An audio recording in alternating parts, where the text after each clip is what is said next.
Chapter 1102, The Slit-Mouthed Woman. Ethan remained hyper-vigilant against any outside influence. After all, his transcendent power wasn't something he wielded lightly. It trumped every other ability in existence and served as his ultimate safeguard. In day-to-day affairs, he preferred to rely on science, natural laws, and his own prodigious intellect, an encyclopedic knowledge, near omniscience, and a supercharged brain that let him bend lesser opponents to his will. But if he ever faced a truly formidable adversary, he reserved his transcendent ability as the final trump card. "No, I don't need it, and I really don't want it," Ethan said, addressing the system's latest offer with a dismissive wave. Still curious, he leaned forward. "But tell me this, what's the upper limit of what you can manifest? Could you summon the Super Dragon Balls?" He descended to multiversal power levels, objects that even the Dragon Ball universe's reigning dragon gods struggled to contain, ought to be trivial for him to command. The system crackled to life at his question. "That is indeed within my capabilities," it answered. "However, even manifesting a single Super Dragon Ball consumes an extraordinary amount of energy. It's far more demanding than creating lesser artifacts." Ethan gave the system a measured nod. He'd noted the caveat, yet the prospect still intrigued him. If he ever chose to, he could gather infinite wishes from a source even gods dared not challenge. And that, he reflected, was a very powerful ace indeed. Ethan leaned back in his chair, studying the floating readout that represented the system's capabilities. A moment later, he asked, "So this system can satisfy any time travelers' needs, manifesting a harem exactly as they imagine. But how many people's emotional energy do we actually need to sustain it?" The system replied in its neutral, clipped tone. "To harvest enough energy for a fully functional harem over an infinite timeline, you'd require contributions from at least 100 billion individuals, each supplying a point of emotional energy per day for 100 billion years. Any more than 1 point a day risks subjecting them to extreme joy or sorrow, which eventually leads to physical or mental breakdown. That instability makes long-term energy extraction impossible." Ethan's eyes brightened as he considered the obstacle. What if we could boost the average person's physical or spiritual resilience? Could we raise that 1-point limit, allow them to safely generate 2 points, 3 points? The system's response was almost effusive. "A brilliant suggestion, boss. Indeed, increasing their life force intensity, whether through physical enhancement or soul fortification, will proportionally raise the emotional energy yield. I can program a global spiritual regeneration protocol that initiates a gradual evolution in human consciousness and vitality." Ethan nodded, a grin tugging at his lips. He knew exactly how to play the system. "Good. Let's roll it out. Humanity evolves, we harvest more energy, and all while nobody suspects a thing." He tapped a few commands, already picturing the results. This system might be unbound and unpredictable, but as long as it remained his to toy with, Ethan wasn't worried. After all, every great experiment needed a little, playful oversight. Saiko Busujima had convinced herself that Ethan would come back to find her. After all, their first meeting had been so striking, surely he wouldn't simply vanish. Yet days passed with no word from him, and Saiko's confidence began to waver. She knew her father's attentions toward Ethan were far from appropriate, but she still couldn't fathom why Ethan had stayed away. Determined to learn if there was something unusual about him, she'd planned to watch and wait, but he never reappeared. Reluctantly, Saiko skipped kendo practice after school for the first time. As heir to the Busujima name, she felt obliged to call on Ethan herself, so she hurried to the same hotel where they'd met before. "He's already gone?" Standing at the ion desk, Saiko gripped her phone, her last call to her father still showing on the screen. Her brow furrowed with frustration and concern. The swirling questions in her mind kept her from staying calm. The clerk behind the counter offered a polite smile and responded quietly. "I'm sorry, Miss Busujima, but Mr. Ethan checked out 2 days ago." Seiko's heart sank. 2 days, and not a single message in all that time. What had happened to him? She closed her eyes, took a steadying breath, and forced herself to think through her next move. Ethan slipped out of the hotel before dawn the next morning, leaving behind no forwarding address or clue to his whereabouts. When Saiko Busujima discovered his empty room, it felt like a hammer blow to her chest. a sudden, inexplicable ache that set her nerves on edge. Of course, Ethan knew Psycho would search for him. He simply wasn't in any rush. "Boss," the system's voice chimed in through his earpiece. "This Busujima Psycho is a key character. She generates far more emotional energy than a standard NPC." Ethan offered a small nod, already acclimated to the system's running commentary. A classic setup, he thought. The more familiar he grew with it, the more he appreciated how these tropes could be entertaining.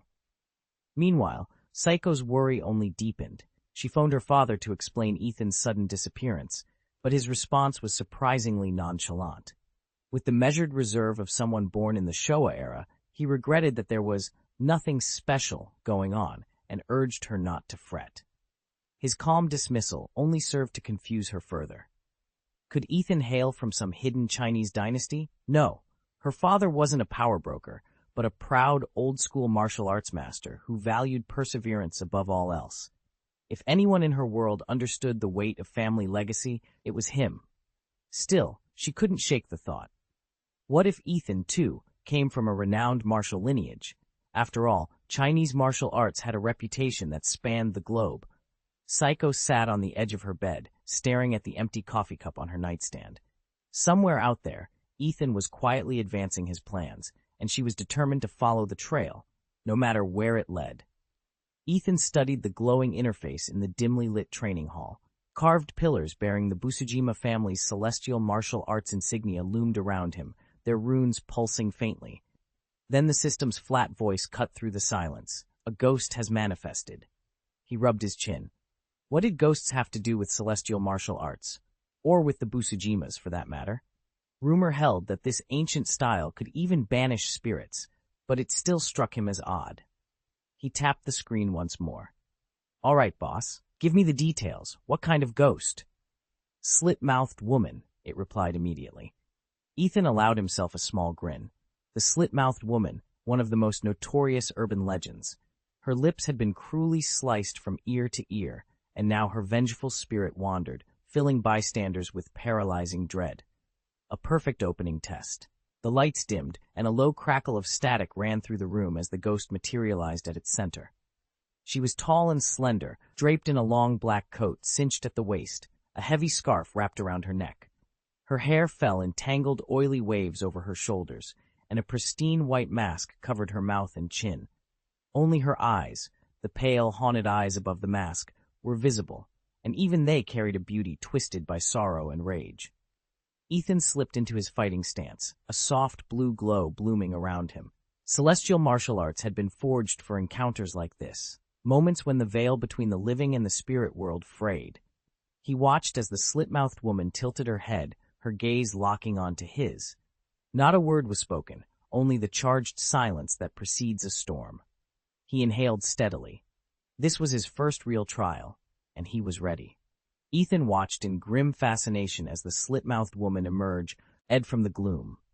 She was wrapped head to toe in an oversized coat and scarf, her long hair tumbling past her shoulders, a white mask covering her face. Clutched in one hand was a pair of gleaming shears that caught what little light there was. She drifted toward random passers-by, and in a soft, almost childlike voice asked, "Am I beautiful?" If the terrified stranger stammered yes, she peeled off her mask and asked again, "How about now?"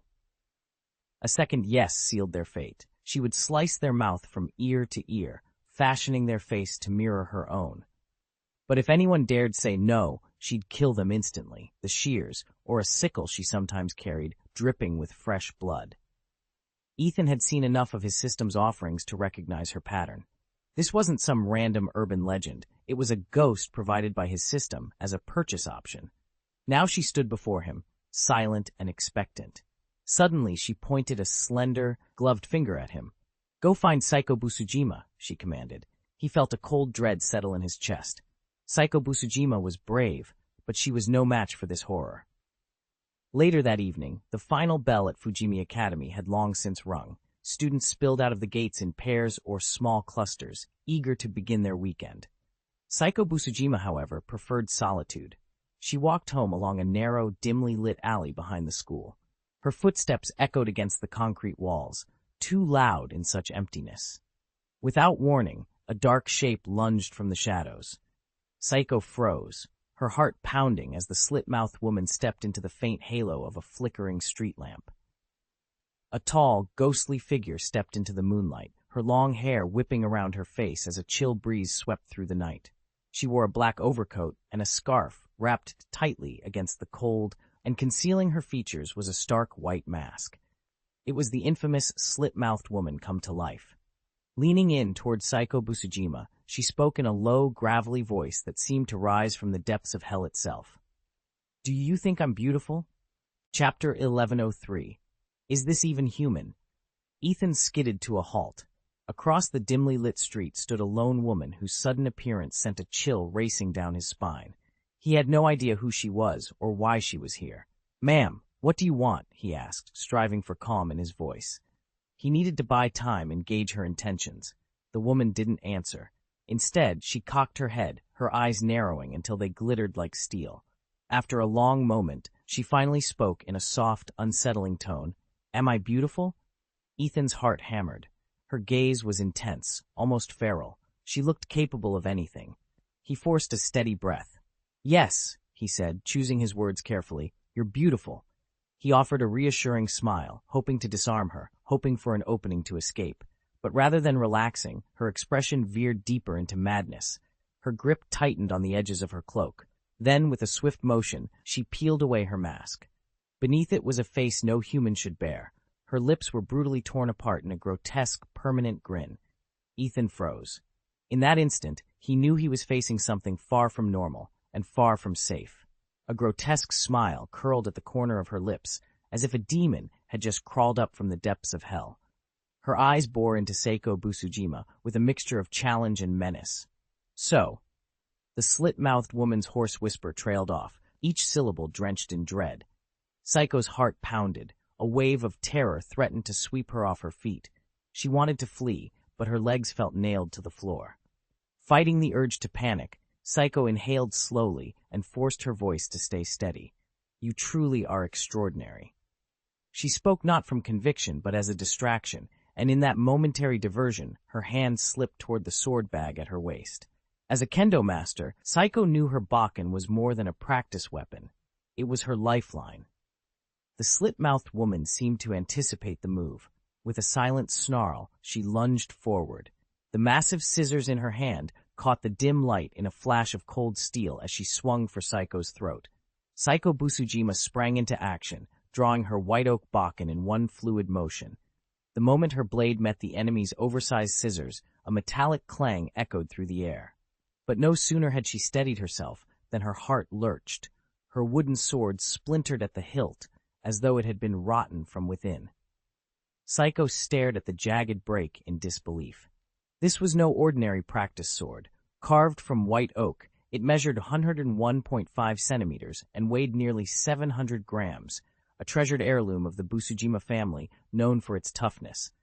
Yet here it lay in pieces, shattered by the sheer force of the slit-mouthed woman's unorthodox weapon. Shock gave way to raw fear. Psycho realized in that instant that she was facing someone far beyond a common assailant.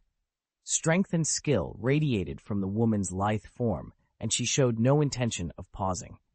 Capitalizing on Psycho's momentary disorientation, the slit-mouthed stranger swept her massive scissors in a brutal arc, aiming straight for Psycho's face. Her movements were urgent and precise, as if every blow were calculated to kill. Psycho ground her teeth, scrambling to recover her stance. The fight had only just begun, and now she understood the true danger that stood before her. Psycho Busujima reacted in a heartbeat, sidestepping the slit-mouthed woman's deadly slash. But her attacker didn't relent. She raised those enormous scissors again and unleashed a barrage of savage strikes. Psycho's wooden sword splintered under the onslaught, so she fell back on pure speed and her years of kendo training to evade each blow. As the duel wore on, exhaustion crept in. Her footwork faltered, her defenses slowed. The slit-mouthed woman seemed to sense Psycho's weakening resolve. She threw back her head in a distorted laugh and brought the scissors down in a sweeping arc. This time, Psycho couldn't twist away fast enough. The scissors caught her left arm in a brutal cut. Blood gushed, staining her sleeve a dark, spreading red. Pain flared like fire, but Psycho refused to yield. She gritted her teeth, locked onto her foe, and pushed through the agony. In her hand, the shattered sword had formed a cruel, sharpened point. Seizing a fleeting opening, Psycho lunged forward, ready to turn the tide of battle. Psycho Busujima had already noticed the slit-mouthed woman's careless scissor-waving. The moment their weapons crossed, she seized her chance, driving the tip of her wooden sword into her opponent's abdomen with lightning speed. But to her astonishment, the blade met no resistance. It passed straight through, as if the woman were nothing more than mist. Psycho's eyes widened in disbelief. Before she could register what had gone wrong, the slit-mouthed woman let out a mocking laugh and delivered a savage kick to Psycho's back. "Ah!" Psycho screamed as she tumbled forward, chest first onto the ground. A white-hot agony ripped through her spine, and for a moment she couldn't summon the strength to move. The world tilted around her, and she realized her body felt as though it were coming apart. Calmly, the slit-mouthed woman stepped over to where Psycho lay panting and supported herself on one elbow. She bent down until her face hovered just inches from Psycho's, her cruel eyes glittering with amusement. "Well, well," she whispered, voice low and teasing, "looks like you're not quite what you think you are." Psycho groped for her sword, but her arms trembled uselessly at her sides. The pain seared through her again, and the world went dark at the edges. The last thing she saw was the slit-mouthed woman's mocking smile, the glint of her scissors, and the cold certainty that this fight was far from over. She raised the massive shears above her head again, poised to deliver the fatal strike. Psycho never imagined she would meet her end here, yet in that moment, facing this hellish, slit-faced woman, she felt utterly powerless. Her limbs trembled as blood loss sapped her strength, every breath a jagged cut of pain. It was as if the weight of the entire world pressed down upon her chest, pinning her in place. The attacker's deranged grin loomed ever closer. At the corners of her mouth curled a twisted smile, her eyes bloodshot with equal parts exhilaration and fury. They burned with the raw hunger of a predator, locked unwaveringly on Psycho, much like a cat fixated on a mouse trapped in its claws. In her hand, the giant shears gleamed like the scythe of a merciless god, ready to reap another soul. Despair flared in Psycho's wide eyes as she braced for the end, as though she wanted to imprint every detail of this moment upon her fading consciousness. Then, with cruel inevitability, the shears began their downward arc. At that crucial moment, a deafening crack tore through the chamber, like lightning ripping open the night sky, shattering the oppressive stillness. The Rift Girl's body convulsed, then an unseen force hurled her forward at terrifying speed, like a high-velocity train. She slammed into the far wall with bone-shaking force, blasting a massive hole through stone. Rocks, gravel, and clouds of dust exploded outward in every direction. Chapter 1104. Ghosts, Supernatural Power. Busujima Seiko's heart thundered in her chest, each pulse feeling as if it might burst free from her ribs, an open confession of her terror and disbelief. Her eyes were wide, pupils flaring as they drank in the impossible sight before her, and the shock that froze her from within. This alley should have been nothing but silent despair. Yet everything changed the moment Ethan stepped into the light. A golden glow poured through the cracks in the crumbling walls, like dawn breaking through a long, starless night. It bathed him in an almost celestial radiance. Ethan's stride was steady and resolute. With each footfall, he seemed to strike directly at the core of Psycho's fear, stirring something long buried, hope. In the interplay of light and shadow, his features were sharp and calm, every line etched with quiet determination. He never once lifted his gaze to meet hers, and yet the air between them pulsed with an unspoken promise of safety. Psycho clutched her arms as if to steady herself, the tension easing in slow waves. She could feel it in every breath she drew. Ethan was here, and she would no longer face these horrors alone. In that golden glow, her dread began to crumble, and with it, a new courage took root. Ethan braced himself as the fissured woman lurched out of the shattered wall, her form grotesquely illuminated by the golden light. Cracks spiderwebbed across her skin, as though every muscle and sinew had been tormented beyond endurance. Yet her eyes blazed with a frenzied intensity, an unholy blend of lust for life and utter contempt for death. She had transcended any mere human horror and become a genuine monster. Each of her staggering steps sent debris tumbling to the ground, but her only focus was Ethan. Ignoring any pain she might have felt, she struck at him again with inhuman speed and mechanical precision. Saiko Busujima, standing just a few paces away, had no time to intervene. She could only watch, heart pounding, as the creature closed the distance. Careful! Saiko's warning rang out, hoarse but resolute, every syllable drawn from the depths of her will. She refused to see Ethan swallowed by this abomination. Ethan didn't cry out in response, yet his reactions were lightning fast. In the blink of an eye, he twisted aside, narrowly evading the fissured woman's claw-like strike. Debris sprayed through the air, but he remained poised, ready for whatever came next. Ethan lifted his hands, and in an instant, golden light burst from his palms like dawn breaking, driving away the surrounding darkness and haze. That radiance didn't just brighten the ruined walls, it filled every corner of Saiko's heart with a warmth and strength she'd never known. With a sudden step forward, Ethan's fist, wreathed in that same golden glow, swept through the air like a meteor tearing across the night sky. He struck the Rift Girl squarely in the chest. Time seemed to freeze. The very atmosphere quivered with shock and dread. Saiko watched, breath caught, as the Rift Girl's body convulsed in the brilliant light, every cell writhing under some unseen, tearing force. Then, under Ethan's relentless blow, the creature's form collapsed inward. Its edges blurred, melting into wisps of black smoke that drifted away until nothing remained but the faint scent of blood and the crunch of gravel and dust beneath their feet. And Ethan standing there, calm and resolute. Ethan withdrew his fist, and the golden glow around him faded into the cool night air. His expression remained impassive, as though the storm of power he'd just unleashed had been nothing more than a fleeting dream. But the ragged cuts and bruises lining Saiko Busujima's arms and back told a different story. Saiko stared at him in stunned silence. She'd never imagined anyone, least of all the quiet young man standing before her, could wield such otherworldly force. Her mind flashed back to her father's cryptic words over the phone. What could possibly save the Busujima legacy? Now she understood why he'd sounded so urgent. If this way, as the power her father had hinted at, it made any martial arts pedigree seem ordinary by comparison. "Are you all right, Miss Busujima?" Ethan asked softly, concern sharpening his voice. He straightened and took a step closer, as if to reassure her that no further harm would come. Saiko drew in a shuddering breath. I'm hurt," she managed, her hand drifting to the small of her back. Ethan's eyes narrowed as he surveyed the wounds. Then he knelt beside her and gently lifted her into his arms. "You've lost a lot of blood," he noted, his tone clinical but kind.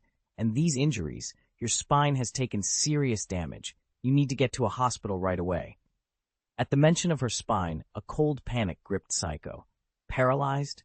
The word echoed in her mind, turning her legs to jelly. She never imagined that meeting this enigmatic stranger would end like this. Lying helpless in his arms, her future suddenly unknown. Ethan carried her toward the waiting car, his golden aura flickering once more before vanishing entirely. As they moved, Saiko realized that nothing in her life would ever be the same. Fortunately, once Saiko arrived at the hospital, the doctors quickly attended to her. They discovered that her worst injury was severe blood loss. Her spine had been jarred, but was thankfully not seriously damaged. She would need to remain under observation for a while, but there was no danger to her life. Lying in the sterile silence of the ward, Saiko's thoughts still whirled with what she'd witnessed. In a world governed by cold, physical laws, she had just seen hyper-reality unleashed before her eyes. No ordinary person, and certainly no martial artist, could remain unmoved after watching a force like that in action. Was it some form of inner strength, or true energy? She'd never heard of chi that could slay demons so effortlessly. Her questions pressed in on her, but Ethan, the mysterious man who'd shown her this power, had vanished before she could even thank him, let alone find out more. He'd never asked how she was. There was something distant about him, as if he kept his feelings locked away. Unsatisfied and anxious for answers, Saiko reached for her phone and dialed her father, Shinichiro Busushima. After a few rings, he picked up, and she hurried to explain everything she'd seen. Saiko waited on the edge of the futon while her father, Shinichiro Busujima, listened intently to her account. When she finished, he leaned forward, eyes wide. "So you actually saw a ghost, Psycho?" Her heart skipped a beat. "Father, are you saying the woman I encountered was a spirit?" Psycho recalled the uncanny way her wooden sword had passed right through the figure's body, as though she were made of mist. And when Ethan landed a solid blow, the woman had smashed through a wall and simply kept walking, unharmed and unhurried. Her speed and resilience were downright terrifying. Suddenly it clicked. "It wasn't just any ghost," Psycho whispered. "It was the slit-mouthed woman, Kuchisake Onna, the old urban legend. Aren't you familiar with her story?" Shinichiro regarded her with a puzzled half-smile. Psycho bit her lip. She'd never given credence to tales of demons or ghosts. She'd always assumed they were just stories. Now, faced with the impossible, all her certainties had unraveled. Gathering courage, she asked, "And Ethan? What did he see?" Chapter 1105, Muggles in the Outer World and the Inner World, the Busujima family, and with us, the entire martial world, perhaps even the world itself, has gone astray. On the other end of the line, Mr. Shinichiro Busujima's voice was heavy with burden. Regret laced his words, but beneath it lay a pressing urgency, as though time itself threatened to slip away, and he were fighting a current he could not escape. Psycho's fingers tightened around the phone. She could feel her father's resolve, and his helplessness, vibrating through the line. Questions sprang to life in her mind, insistently demanding answers. "Father, what do you mean by gone astray? What is this wrong path you speak of? And what would the right path look like?" Her voice trembled with the need to pierce the fog and see what lay ahead. After a pause that stretched longer than she expected, Shinichiro Busujima spoke again, as if choosing each word with care. "Psycho, have you ever stopped to consider that the world we inhabit is far more complicated than you can imagine? For as long as anyone can remember, the Busujima clan and countless other martial families have devoted themselves to honing their skills, ever in pursuit of the ultimate martial ideal. Yet in all that striving, they have overlooked a deeper truth about the world. We're nothing more than muggles." Psycho Busujima frowned at the unfamiliar term. "Muggles? What do you mean?" Her father Shinichiro sighed softly, sympathy and resignation in his voice. "Muggles are ordinary people who live only on the surface. They judge the world by appearances, blind to the hidden realities lurking in the shadows. You and I are among them, so caught up in our own pursuits that we've forgotten there's more than meets the eye." Psycho's pulse quickened as he continued. "Everything is about to change. Until now, the outer world and the inner world have coexisted but remained separate, each ignorant of the other. Just like you and me, we were muggles, content to live under the sun, unaware of the darkness stirring beneath." He paused, letting the weight of his words settle between them. Outside, the evening breeze rustled through the bamboo grove, as if the world itself were holding its breath. "Very soon," Shinichiro whispered, "everyone will learn that the shadows have their own power and that our old assumptions no longer apply." Psycho closed her eyes, her heart pounding with both fear and exhilaration. The comfortable certainty of her upbringing was about to be shattered, and nothing, not even the martial arts she had spent her life mastering, would ever feel the same again. Soon the world will change beyond all recognition. What once felt like fantasy, monsters, supernatural abilities, forces we can't even name, will bleed into reality. At her father's side, Psycho Busujima pictured it all unfolding before her, step by terrifying step. Her heart pounded with equal measures of dread and excitement. Dread for the unknown horrors that might await, excitement for the chance to unravel mysteries no one has dared explore. "The coming upheaval will leave behind anyone who can't adapt," her father, Shinichiro Busujima, declared in a voice as cold and unyielding as steel. "We must ride the tide of change, not be swept away by it, and if any obstacle stands in our path, even if it's our own flesh and blood, I will remove it without hesitation." Psycho shivered at his resolve. Father's eyes had grown hard, his jaw set in an expression she'd only seen once before, when he'd forged the Busujima family empire through strife and sacrifice. He wasn't speaking as a dreamer, but as a conqueror preparing for battle. In that instant, Psycho understood why he had insisted she draw close to Ethan. Even if marriage was out of the question, they had to maintain an alliance. Ethan would be the key to securing the family's future when the storm finally broke. If she played her part well, the Busujima name would stand firm on the other side of the coming chaos. And nothing, even family ties, would be allowed to stand in her way. Shinichiro folded his arms, concern flickering in his dark eyes. Ethan, he isn't someone we can ignore. Saiko met his gaze, puzzled. What do you mean? He isn't just remarkable because of his heritage or the skills he's shown us, Shinichiro said softly. We've barely scratched the surface of what he's capable of. Securing his trust and his alliance is vital for the Busujima family's future. Saiko's brow tightened. Are you suggesting more like him will appear? Shinichiro nodded gravely. Yes, these anomalies won't be isolated incidents. Before long, they'll be everywhere. Cities, countrysides, even the most remote villages. No place will be truly safe. We can't afford to wait until threats arrive at our doorstep. Saiko drew a slow breath, her fingers brushing an imaginary sword hilt. Then what must we master to survive? More advanced swordsmanship? Since childhood, kendo had been her pride and her shield. But as she recalled the countless hours of dawn practices and sweat-drenched matches, she wondered if any skill of steel alone could prepare them for what lay ahead. Ethan stood quietly, absorbing every word as Busujima Shinichiro continued. Kendo, of course, is important, Shinichiro said, his voice layered with meaning, but it's only one tool among many. In the world that's coming, raw strength, intellect, courage, and, above all, the ability to adapt will determine who lives and who dies. Mastery of kendo gives you an edge in combat, yes, but the real prize is power that bridges our world and the next. Busujima Seiko folded her arms, frustration etched across her face. What about the police and the military? They're still around, right? They'll handle any supernatural threat. Shinichiro shook his head, his expression cold. Not this time. A few days ago in America, a U.S. base was hit by a ghost. Over 300 soldiers were killed or wounded before they even knew what was happening. Saiko's breath caught. Ethan could hear her heart pounding. What happened afterward? She asked, voice trembling. They had no answer, Shinichiro replied. They detonated a low-yield hydrogen bomb. It dispersed the specter for a moment. Then it reappeared, stronger than before, and kept cutting down anyone in its path. Ethan exchanged a glance with Saiko. He felt the weight of Shinichiro's warning settle over them like a storm cloud. The era of ghosts had already begun, and no conventional weapon could stand against it. Saiko Busujima pressed the phone to her ear, heart pounding, as her father's voice crackled through the line. That section is sealed now, Shinichiro Busujima said, his tone grave. But who's to say the ghost won't return, or some other spirit won't emerge from the shadows?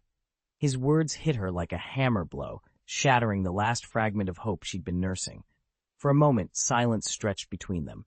Seiko felt the weight of his concern and the urgency in his warning. She realized she stood at a crossroads.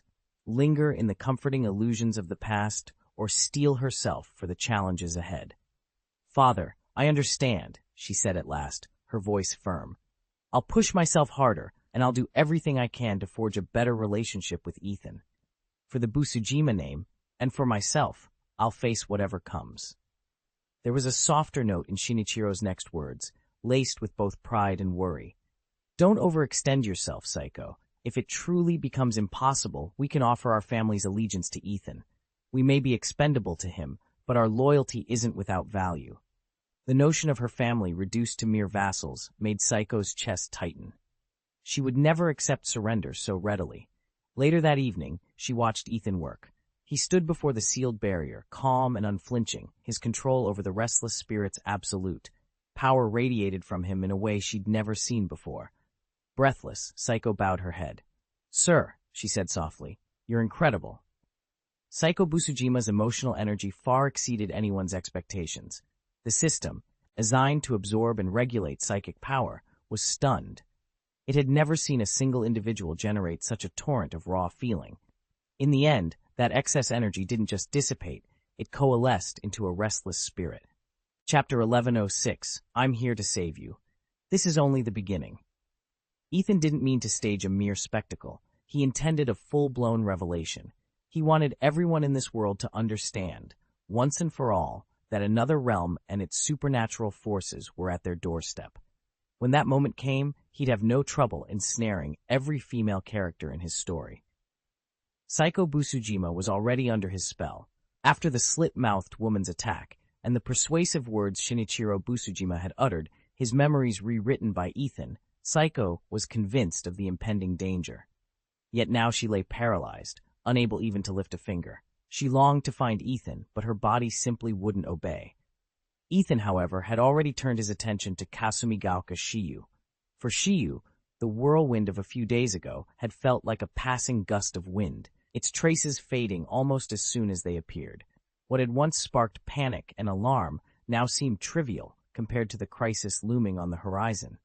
Kasumigaoka Shiyu's novel Love Metronome, her pride and joy, is on the brink of collapse. Sales have stalled, and the editorial department's thinly veiled ultimatum feels like a guillotine hovering overhead.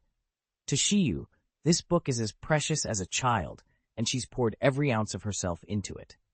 She's tried everything to reignite interest, piling pressure on her own shoulders until the accident from a few days ago has all but slipped from her mind.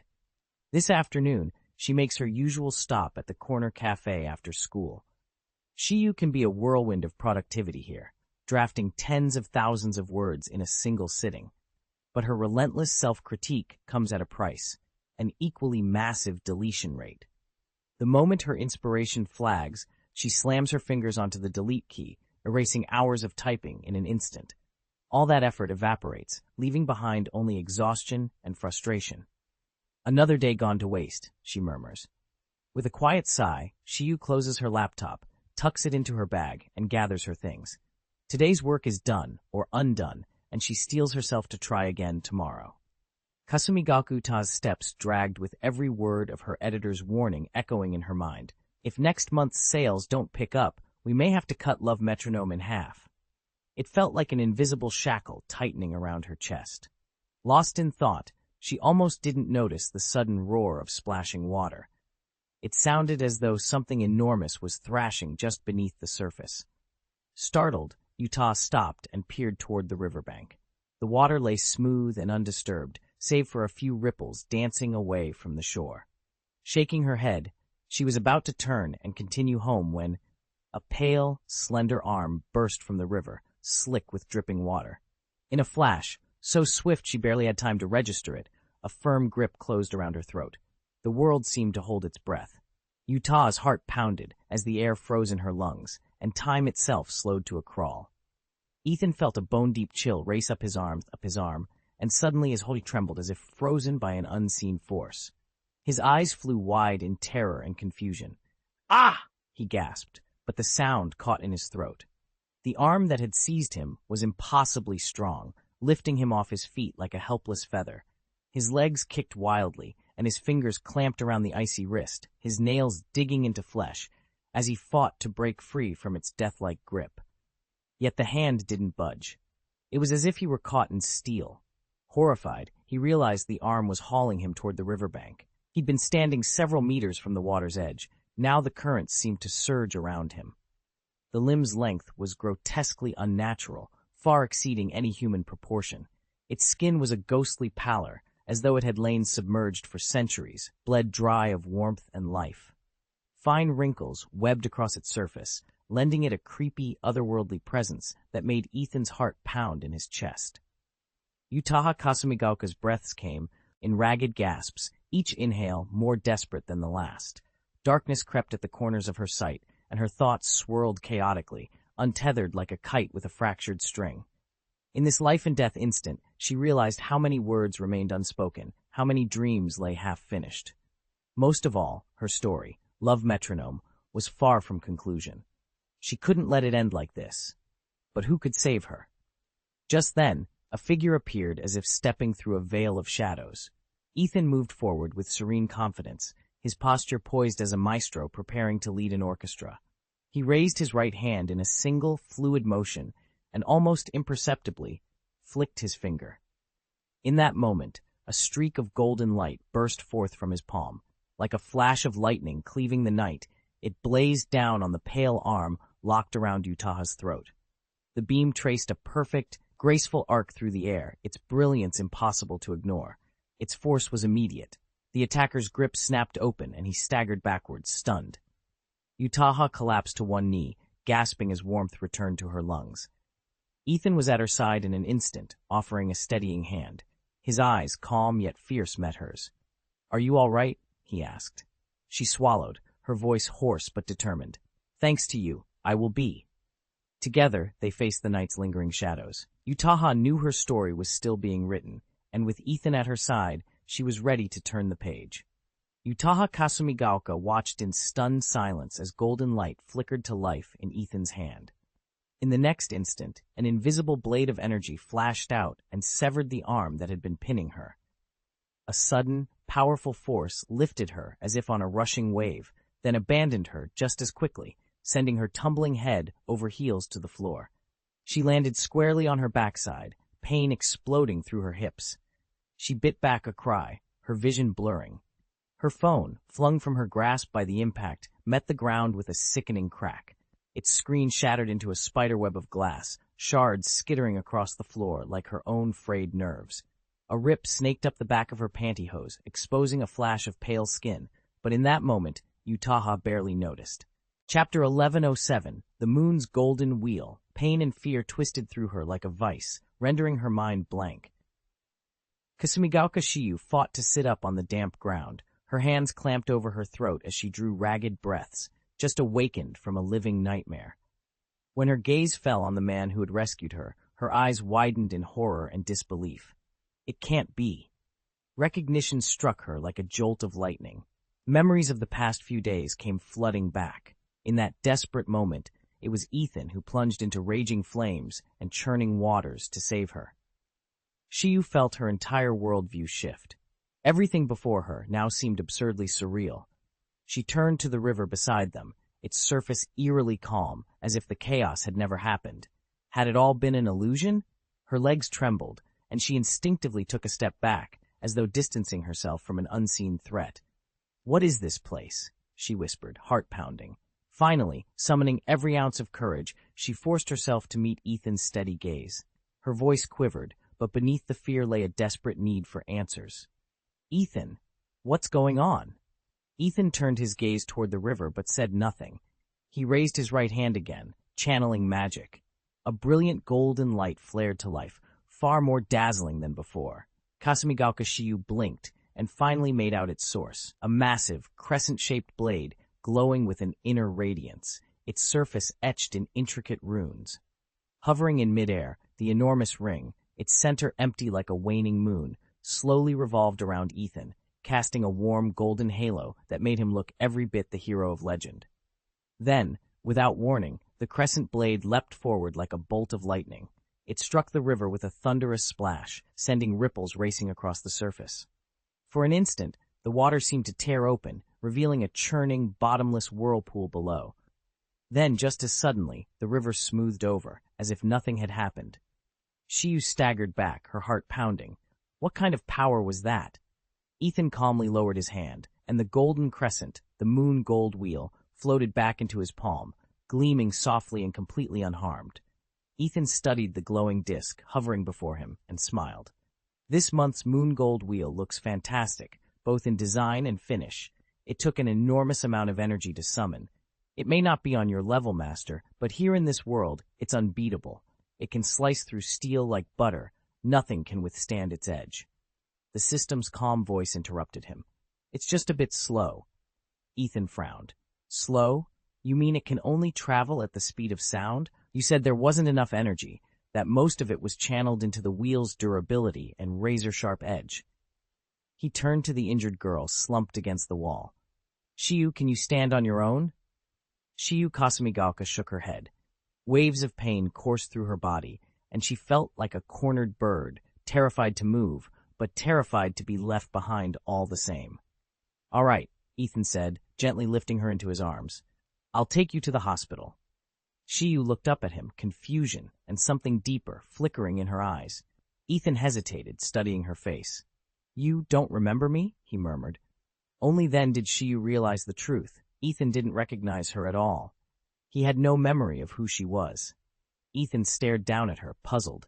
It'd only been a few days since they met, yet he acted as if he'd never seen her before. "Who are you?" he asked, his voice cool and unreadable. Kasumigaoka Shiyu's cheeks flushed with irritation. He, this stunning college student, claimed not to remember her rescue? Now was hardly the moment to indulge in petulance, so she forced herself to stay calm. "I'm Kasumigaoka Shiyu," she said evenly. "You saved my life. Thank you."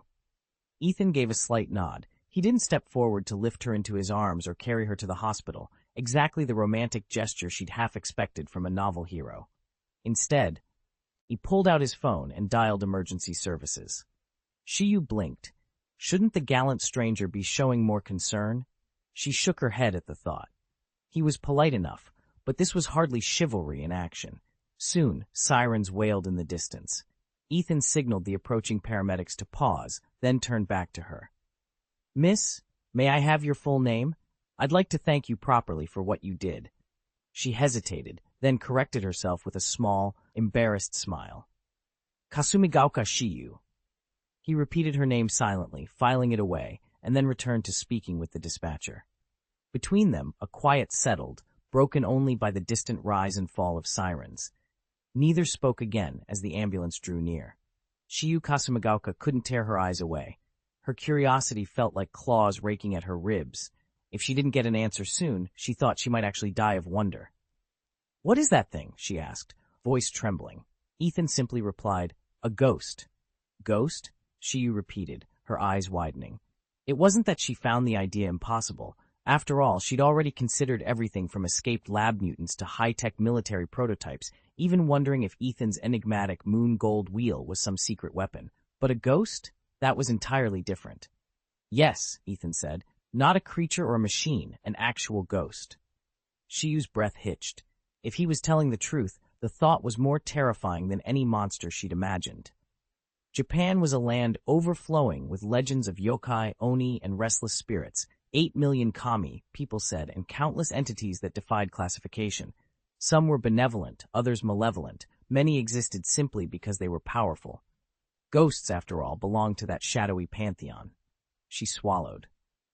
"I don't even know what to believe anymore." Ethan met her gaze steadily. "Believe it or not, it's your choice. But one thing's certain, you haven't seen the last of them." Ethan's brow furrowed. "What do you mean?" Shiyu's pulse spiked. "You have more spiritual potential than you realize. Beings like that will hunt people with your kind of aura. It's like you're a delicacy to them." Ethan stared at her, confused. "But I've never even encountered one before." Her voice trembled as she spoke, doubt creeping in. He met her gaze steadily. "That's exactly why you're in danger. The world has shifted, something unprecedented in 1,000 years. We don't even know if humanity can remain at the top of the food chain. From now on, you need to be extremely careful." Just then, the ambulance screeched to a halt beside them. Chapter 1108, Touching the Girl's Heart. Kasumigaoka Shiyu spun around, and Ethan had vanished. It was as though he'd evaporated into thin air, slipping away without a trace or a word of farewell. A knot of confusion tightened in her chest. Why had he left so abruptly? Was she in danger now that his protection was gone? Loneliness and helplessness washed over her in a cold wave. Sirens still faint in the distance. 2 paramedics vaulted from the ambulance with trained efficiency. Their eyes swept over Shiyu's battered arms and legs, instantly recognizing the seriousness of her injuries. Without hesitation, they slipped a spinal board beneath her and secured her to a stretcher, their movements both gentle and swift. Inside the ambulance, the lights glowed softly, and the clean scent of antiseptic hung in the air. Shiyu closed her eyes, her mind replaying the bizarre, terrifying scenes that had driven Ethan away so suddenly. Faces swirled, voices echoed, and each memory sent a fresh tremor through her. A jolt from a pothole brought her back to reality. She needed a plan. As the vehicle sped toward the hospital, she steadied her breathing and began to map out her next move. Ethan burst through the doors of the emergency department. Kasumigaoka Shiyu's arm pressed to his side. The nurses and doctors moved with practiced urgency. The steady beeps of monitors blended with hurried footsteps and the faint groans of other patients, creating a tense but efficient rhythm. Within minutes, Shiyu was on a gurney, and a team of physicians swarmed around her. Ethan watched anxiously as they checked her vitals, cleaned and dressed the abrasions crisscrossing her arms, and ordered X-rays to rule out anything deeper. Finally, one of the doctors, a calm, middle-aged woman, stepped back and offered a reassuring smile. "Good news," she said. "None of these injuries are serious. A few days of rest and proper wound care, and she'll be fine." At her words, Ethan felt a weight lift from his chest, but the relief was mingled with worry. He glanced at Shiyu's pale face, her eyes closed, and wondered how he would explain this to her parents. How could he describe the chaos they'd walked into, something beyond any normal accident? It didn't take long for them to arrive. When Mr. and Mrs. Kasumigaoka entered the room, their concern was written in every line of their faces. Mrs. Kasumigaoka hastened to her daughter's side, gently taking Shiyu's hand and blinking back tears. Mr. Kasumigaoka stood quietly behind her, his jaw clenched, eyes clouded with helpless anguish. Shiyu's breathing was steady, but her hand trembled against her mother's. She didn't want to drag her parents into mysteries they couldn't understand, didn't want them imagining horrors far worse than bruised skin. Drawing on what strength she had left, she forced a small, weary smile at her father. "I'm sorry I frightened you," she began softly. "I was walking home when someone tried to mug me. They pushed me down and ran off before I could see their face." Mr. Kasumigaoka shot Ethan a grateful glance, and Mrs. Kasumigaoka's tears turned to relieved sniffs. Shiyu rested her head on the pillow, letting the lie settle between them like a protective shield. No one asked for more details. No one pressed her to tell the truth. And for now, that was enough. Shiyu Kasumigaoka forced herself to stay calm as she recounted the evening's events to her parents. "I was mugged on my way home," she said softly, "but I only sustained minor injuries. I'm all right now." Her mother's hand flew to her mouth. Her father's face went pale. Worry and anger flared in their eyes as they peppered her with questions.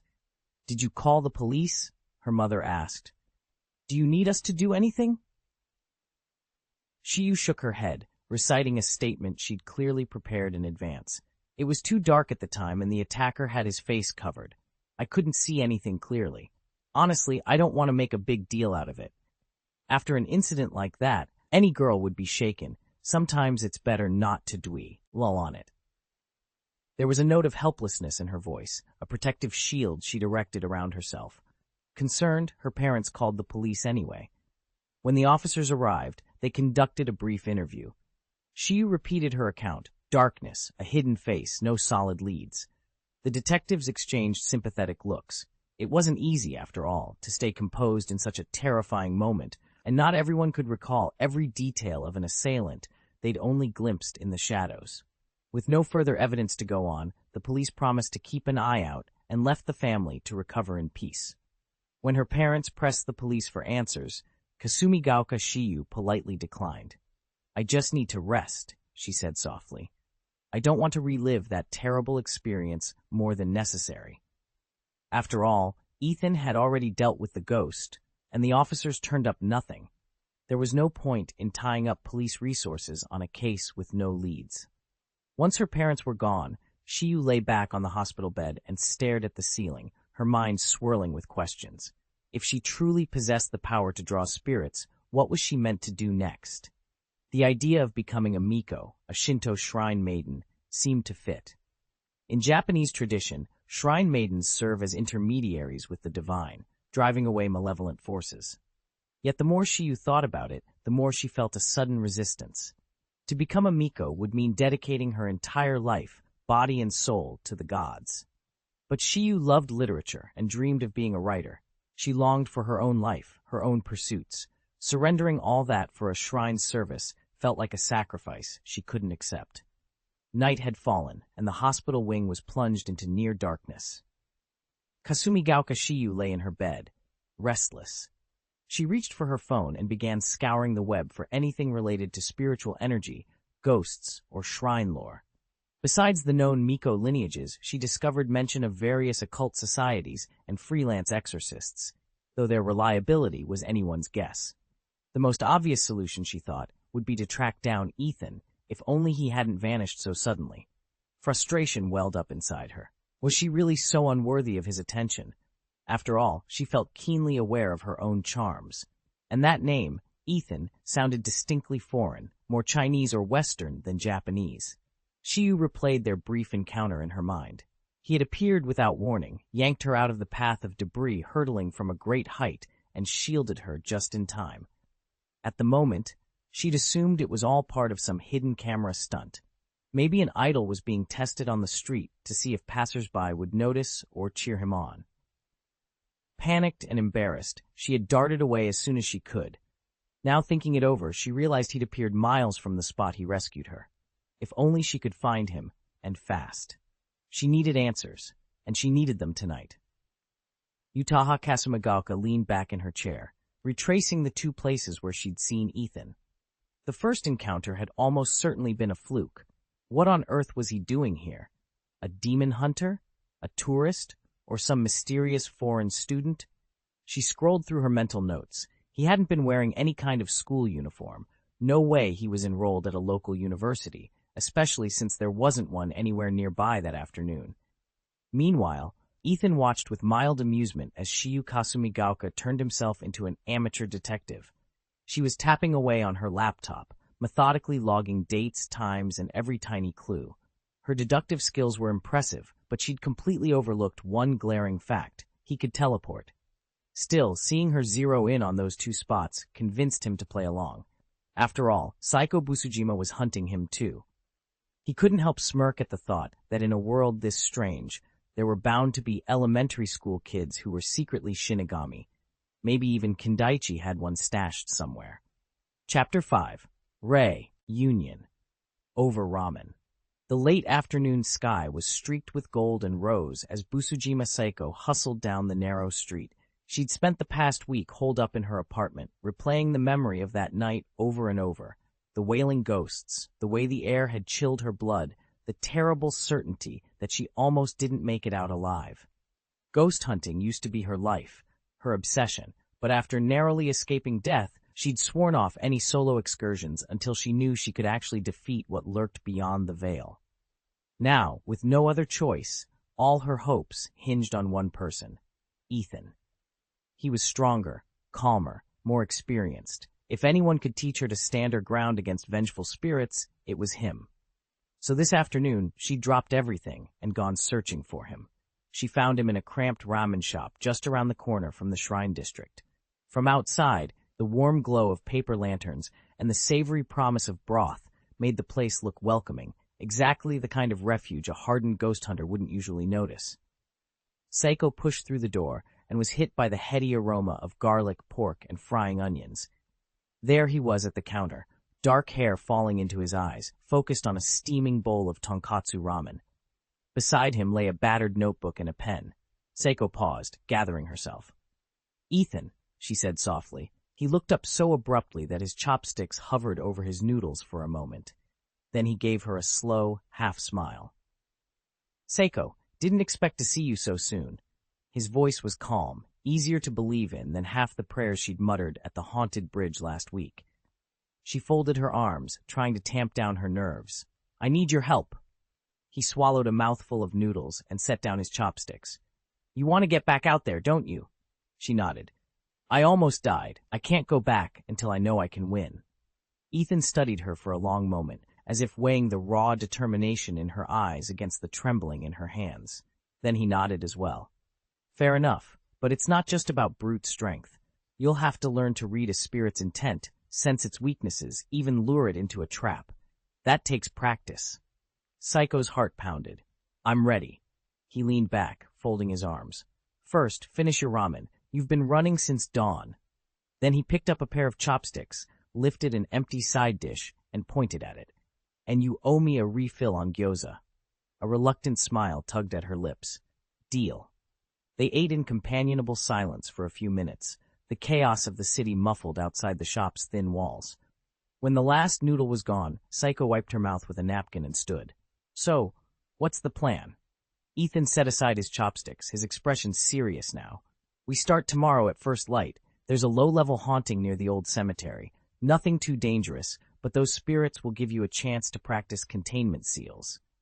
I'll show you the motion, then you'll do it yourself. After that, we step it up."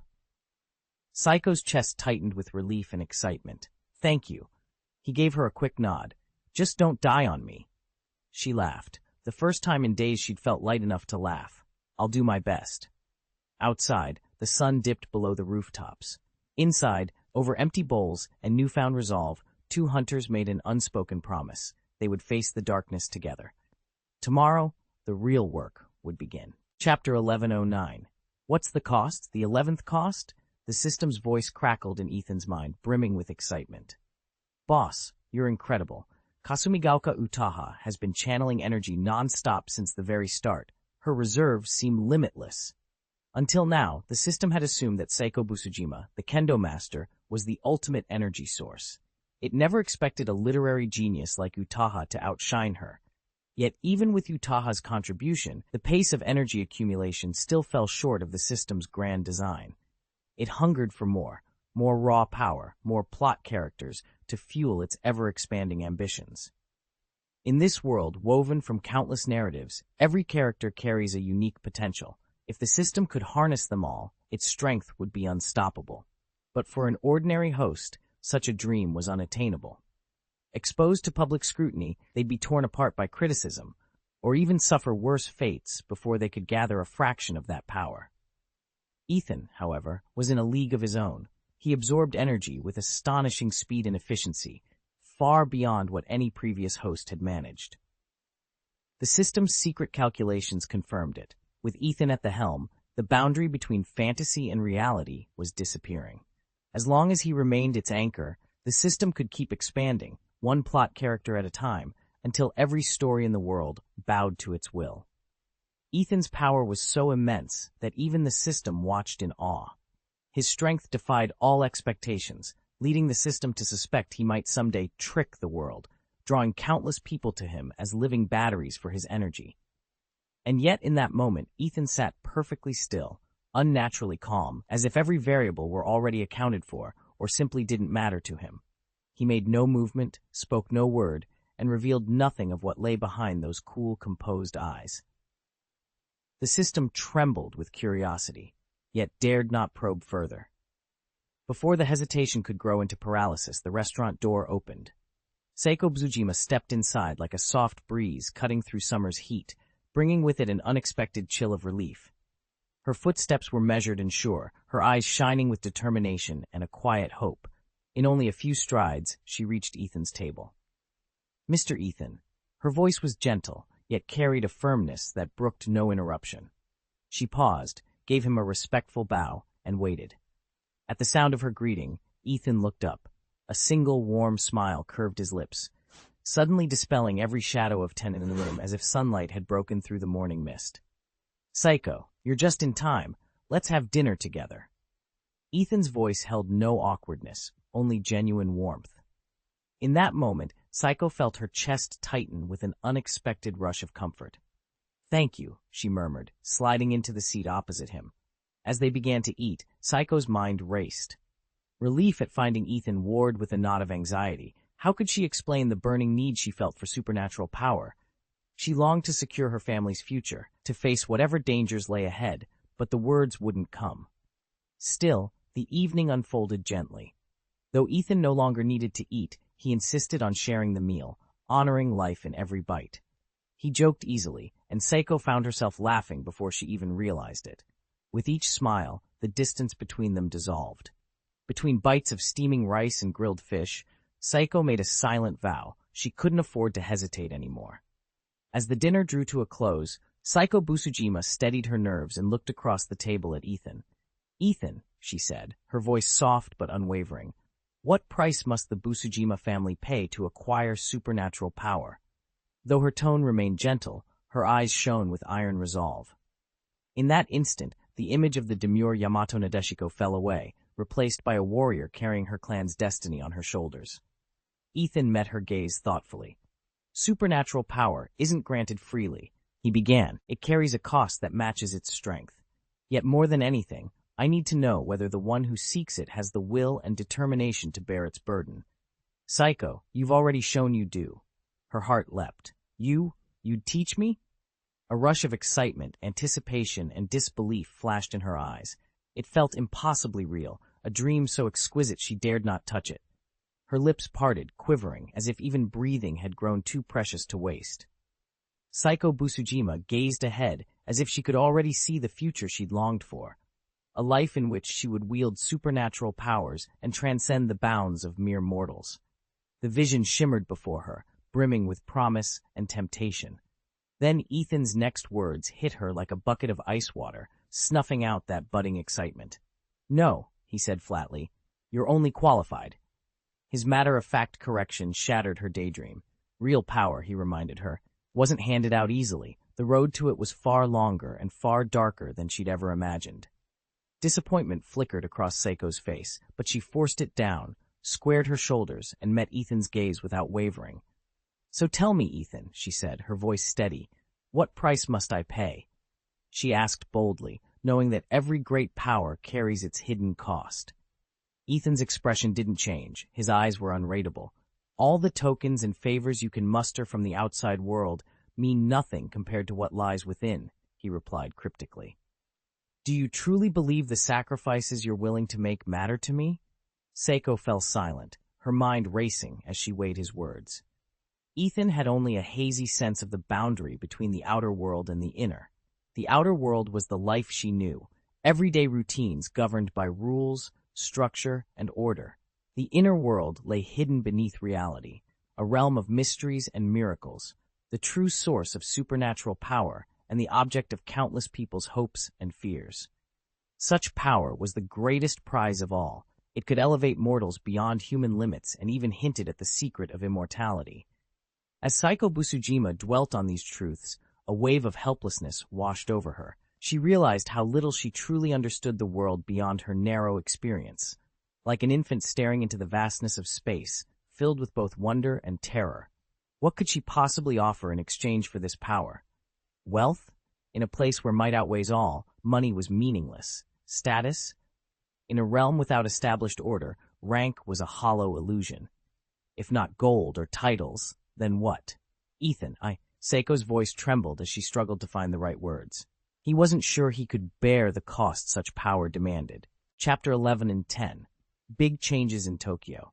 Deep within Saiko Busujima's heart, a fierce hunger for the unknown and a thirst for power burned like an untamable wildfire.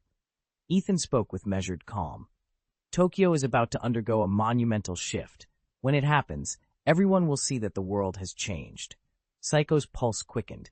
She understood the magnitude of his words. For the cable tycoons who command vast fortunes, this was a revelation worth hundreds of billions. As Japan's political, economic, and cultural epicenter, any upheaval in Tokyo would send shockwaves through global markets and could upend the nation's entire landscape. The profit-hungry capitalists would seize the moment, chasing returns beyond imagination. Ethan's voice turned grave. A transformation unseen in 1,000 years has arrived. Humanity will no longer reign at the top of the food chain. Her thoughts raced wildly, like a stallion freed from its tether. She couldn't shake the memory of the slit-mouthed woman she had encountered before, a strange, terrifying presence whose twisted grin still haunted her. Could the strange upheavals in Tokyo be the work of these demons and restless spirits? And if so, might the legendary Hayaki Yagyo, the night parade of 100 demons, soon march through its streets? Traditionally, that spectral procession belongs to Kyoto, the ancient Heian-kyo. Yet Saiko Busujima refused to believe that yokai and vengeful ghosts would confine themselves to one city. In the Heian period, demons and apparitions haunted Japan with alarming regularity, bringing plague and disaster in their wake. With science still in its infancy, superstition filled every gap in human understanding. That was when the onmyoji, masters of the yin-yang arts, first rose to prominence. By charting the stars, reading faces, foretelling fortune and misfortune, and casting out malevolent spirits, they became indispensable to the imperial court and the nobility. Among them, Abe no Haruaki was the greatest. His legendary deeds are still whispered throughout Japan. The more Saiko learned of his power, the smaller and more vulnerable she felt. She shivered, gripping the knife at her side, but its cold steel offered her no real protection against the darkness she sensed gathering all around her. Ethan paused, as if weighing his words, then looked up at Saiko Busujima. "There's still one thing I need, someone to serve by my side. A maid." Saiko's heart skipped. She steadied her voice. "Ethan, do you really think I'm fit for the role?" Her tone was neither timid nor pleading, but alive with resolve. In her mind, she knew this was more than a mere offer of domestic service. It was her chance to grasp the supernatural power she'd long hungered for, and to survive the upheaval looming over Tokyo. Still, she dared him to reconsider. "Are you certain you want an answer so soon? Who knows what tomorrow will bring?" Ethan's lips curved into a gentle smile. "No need to delay. I've made my decision." Psycho drew a steady breath. Thorns or flames, she told herself. Whatever challenges lay ahead, she would face them unflinchingly. "Then, very well," he said, voice firm yet kind. "From this moment on, you will be my maid." At those words, an electric thrill surged through Psycho's veins. She bowed deeply, head bent, and when she raised her eyes again, her voice was soft but unwavering. "Master." That single word sealed her fate. It acknowledged Ethan's authority and marked the beginning of her own destiny. Psycho took a steadying breath. From this moment on, she was no longer the pampered daughter of a noble house, but the maid at Ethan's side. She would earn the power she longed for through loyalty and hard work alone. What struck Ethan most, however, was Psycho Busujima's fearless resolve. The restaurant around them buzzed with chatter and clinking glasses, yet nobody at the neighboring tables seemed aware of the tension in their booth. Ethan had quietly invoked his ward, an unseen barrier that kept their conversation and actions hidden from prying eyes. Without it, passers-by would surely assume the two of them were indulging in some eccentric role-play. But Psycho didn't hesitate for a moment. She spoke her mind in full view of the other diners, never once betraying a hint of embarrassment or doubt. That unwavering confidence, Ethan realized, was proof of her iron will. He studied the determined set of her jaw, the unwavering fire in her eyes. Is this the true Yamato Nadeshiko? He wondered. Not merely graceful and refined, but honed from childhood in both household etiquette and martial discipline, endowed with the courage and strength to defend her family whenever their lord rode off to war. In that instant, Ethan knew he had found more than a servant. He had discovered a steadfast ally. Ever since the world shifted, the ideal of the Yamato Nadeshiko has taken on a new dimension, embracing what one might call feminine strength. No character embodies that ideal better than Busujima Psycho. Unsurprisingly, she has become both a model and a source of inspiration. Yet she never pressed Ethan to teach her supernatural powers. Psycho knows he isn't the sort to rush things. In truth, he only ever indulged her because he genuinely admired her character. Back when she first appeared, she captivated audiences to the point that she might as well have been one of his fictional wives. At the height of her influence, Psycho's popularity was off the charts, a textbook example of fan fiction magic. Had the original series maintained a steady update schedule or produced an anime adaptation, her star would surely still be rising. But without those reinforcements, her fame has dimmed over time. Part of what makes Psycho so memorable is how she shines in contrast to her peers. Aside from the genuinely likable Marikawa Shizuka and Minami Rika, the other female characters leave much to be desired, making Psycho's poise and strength all the more precious. Ethan's polite refusal left Psycho momentarily at a loss for words. By inviting him to live in the Busujima estate, she'd hoped to secure her place as his personal maid. But when she'd made the offer, he had simply shaken his head. "I appreciate it," he said, "but that won't be necessary." His calm dismissal was oddly reassuring. In her heart, Psycho had already resigned herself to belonging to him, mind and body, night and day. Yet now that the moment had come, anxiety prickled at her. She knew all too well that treasures won too easily quickly lost their value, but she had no other leverage. Her beauty was her only true currency. She neither fancied herself the only beautiful woman in existence, nor believed that Ethan would remain content with only one maid. "I understand, Master," Psycho murmured, masking her relief behind a composed smile. Bowing deeply, she withdrew from his presence. Later, once she was safely back home, she relayed every detail of their conversation to her father. Ethan Busujima could hardly contain his excitement. It meant his family had truly boarded the express train of modernity. Tokyo was in the midst of a dramatic transformation, and Ethan was determined to stay one step ahead by liquidating the Busujima assets before the next wave of change swept through the city. Chapter 1111, Iron Fist, Invincible, and quietly cute. Saiko Busujima moved through the grand hall of the Busujima estate with calm efficiency, helping her father oversee the final liquidation of their family's assets.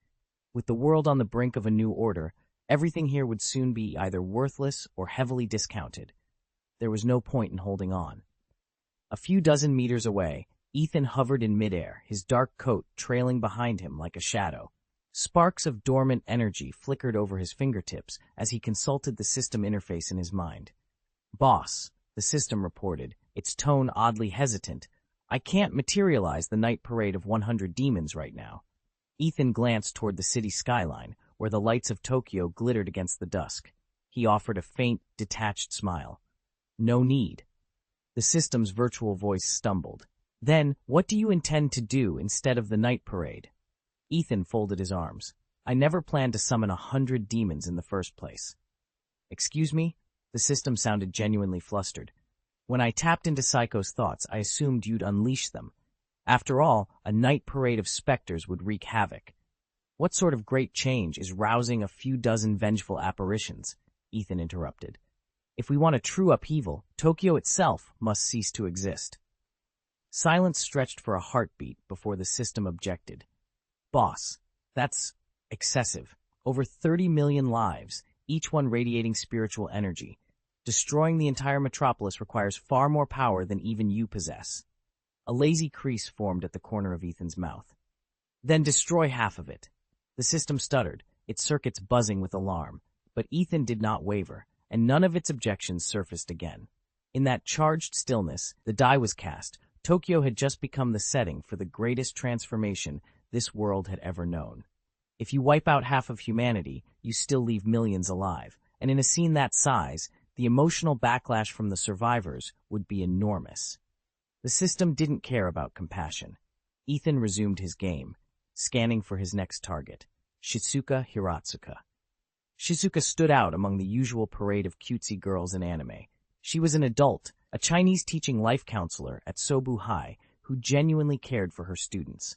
Because she was still in the prime of her youth and full of energy, the school frequently tapped her to organize events. She had a warm, avuncular presence, always ready with advice, even if her favorite topics of conversation were steak and sake. "This hits the spot," Shizuka sighed, patting her contentedly rounded belly. A steaming bowl of ramen from this little shop on the city's edge never failed to wash away the day's fatigue, filling her with a comforting warmth that stretched from her stomach to her fingertips. The broth was rich and mellow, and the noodles perfectly springy, each bite a guilty pleasure. When Shizuka Hiratsuka finally swallowed the last strand, she drew a napkin from her pocket, dabbed away the last flecks of broth at her lips, and stood. A faint trace of oil clung to her, but it did nothing to spoil her good mood. Outside, the streetlights cast a soft, muted glow, lending a touch of warmth to the chilly night air. Shizuka slipped into the driver's seat of her red sports car. The engine rumbled low as she closed the door, adjusted her seat, and clicked on her seatbelt. She was looking forward to what she liked to call her second nightlife. Hours of peaceful solitude at home, curled up with a book or watching a movie, far from the day's noise. Just as she pressed her foot to the accelerator, a sudden glow appeared in her rearview mirror. At first, she assumed another car was pulling up behind her. Ethan knew that on a lonely road at night, headlights were the most direct form of communication between drivers, yet something about the car ahead didn't feel right. Its high beams were unnaturally steady, and he couldn't hear any engine roar behind them. Strange, hot. Maybe his own sports car was so loud it was masking the other vehicle's engine. He shrugged off the unease. After all, in this age of rapid technological progress, tales of ghosts and demons were nothing more than superstition, born of human misunderstanding. He was just about to ease back onto the accelerator when a thunderous crash shattered the stillness. His body jerked forward as the impact rattled the car, yanking it wildly off balance. Heart pounding, Ethan slammed on the brakes, but it was too late. The mysterious vehicle, as if drawn by some magnetic force, had latched onto the rear of his sports car and was now plowing him straight off the asphalt. Tires screeched, metal groaned, and in a blur of motion they careened into the roadside brush. It wasn't until the world stopped spinning that Ethan realized they'd come to rest in a tangle of branches and tall grass, both cars dead silent amid the wreckage. "Damn it!" Shizuka Hiratsuka hissed, her chest tightening with shock and anger. She sized up the scene in an instant. Though she'd trained in self-defense, this felt nothing like a routine fender bender. Her instincts screamed that something far more sinister was unfolding. She reached for her door handle, ready to step out and investigate, when the other vehicle's headlights flared to life in a blinding burst. Shizuka squinted through the glare and froze. In that harsh white light, she saw a vision destined to be seared into her memory. The battered pickup truck across the road began to convulse as if something inside it were fighting to break free. With a thunderous crack, the driver's side window shattered, sending shards of glass raining down. Then a thick, black, flesh-like substance erupted from the opening, splattering across the hood and writhing in the air as though it were alive. Her pulse hammered in her ears. Shizuka's eyes went wide, her scalp prickling with dread as the grotesque mass slinked and twisted under the harsh headlights. Whatever was happening here, it was beyond anything she had ever faced. The inky black substance snaked across the car's surface, spreading until every inch of metal was covered.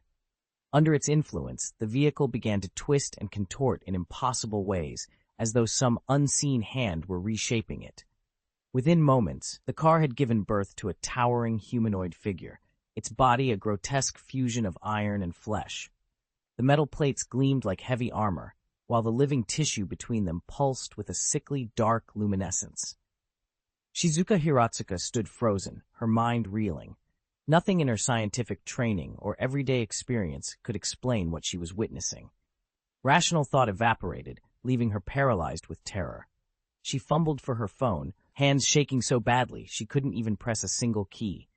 The idea of calling the police slipped away, crushed by the weight of her own fear. Then the creature turned its massive, warped head. Two glowing red eyes fixed on Shizuka, devoid of all humanity. Only cold indifference and a merciless urge to kill shone in their depths.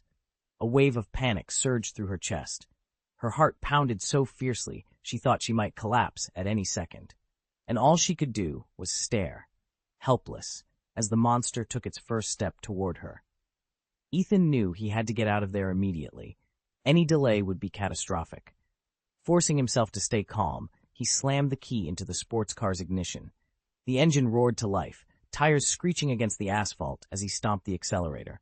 The car leapt forward, almost as if racing death itself. But the monstrous creature behind him wasn't about to let him escape so easily.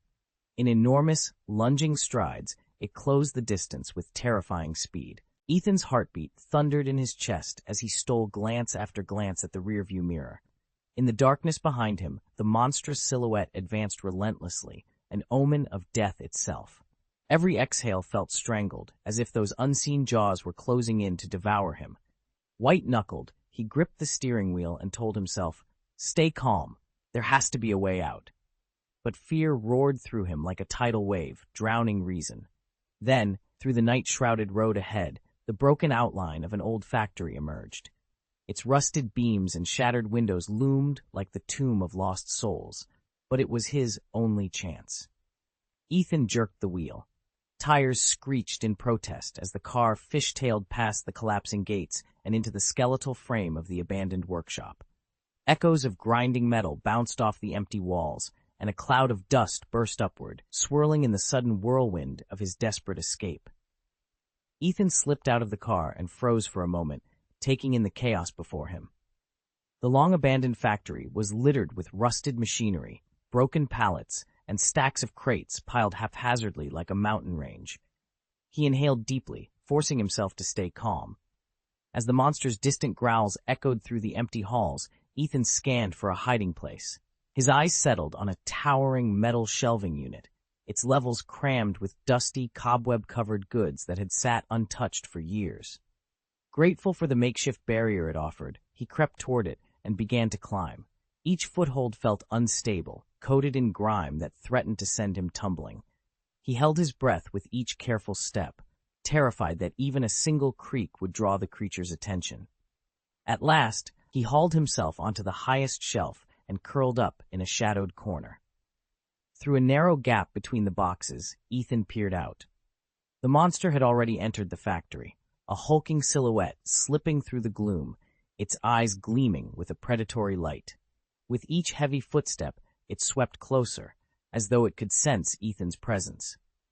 Ethan's heart pounded, but he forced himself to remain perfectly still, praying the creature wouldn't discover his refuge. Ethan pressed his back flat against the cold metal shelf, willing his heart to slow. Every pulse thundered in his ears as he clung to the fragile calm of the warehouse night. But peace never lasted for long. Somewhere in the shadows, the creature had picked up his trail, and now its heavy, deliberate footsteps creaked across the concrete floor, each one hammering at his resolve. He couldn't remain trapped in fear.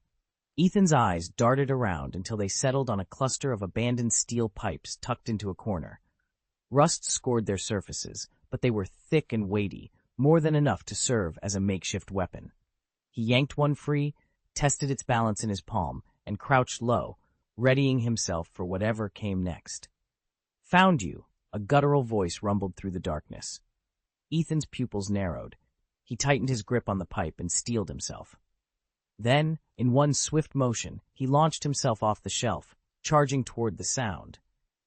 Bright headlights suddenly illuminated the cavernous space, and with them, a hulking silhouette barreled straight at him. A monstrous fusion of metal and malice, the very shape of a small truck, twisted into a rampaging abomination. Adrenaline surged through Ethan's veins. He planted his feet, raised the pipe over his shoulder, and braced for impact. This wasn't going to be easy, but he was done waiting for death to come knocking. Tonight, he would fight back. Shizuka Hiratsuka's target loomed before her, a hulking mass of black flesh overlaid with iron plates, exuding both terror and raw power. With a fierce battle cry, she swung her metal pipe in a full-force arc, the blade's edge flashing cold fire in the air. But her blow met nothing more than an impenetrable barrier. A sharp ding rang out as her pipe clanged harmlessly against the monster's forearm, which it had raised, as if brushing away an annoying fly. Thick iron plating encased the creature's arm like a forged shield. The plates fused to sinewy flesh in a seamless bond of metal and muscle. Its defense was absurdly strong. The impact jolted up the pipe into Shizuka's hands, sending a jolt of pain and numbness through her arm. The weapon slipped from her grip and skittered across the concrete floor, landing somewhere out of sight. Staggering backward, Shizuka left a trail of scuffed footprints on the cement as she tried and failed to steady herself. Only moments ago, she'd vaulted down from a height and executed a perfect roll to soften the fall, but even that didn't spare her from the full force of the landing. Her limbs ached, her breath came in ragged gasps, and the beast before her showed no sign of weakening. Determination flared in her eyes. She'd broken its guard once. She could do it again. With effort, she forced herself to her feet, every muscle protesting, and readied for the next strike. Ethan's body screamed in agony, every muscle and bone burning with exhaustion and damage. Yet, in this fleeting moment between life and death, adrenaline flooded his veins, dulling the pain and sharpening his senses. All he could see was the colossal beast bearing down on him. A guttural, earth-shaking roar tore from the monster's throat, a sound from the depths of hell. It sprang at Ethan with impossible speed, its claws blurring through the air.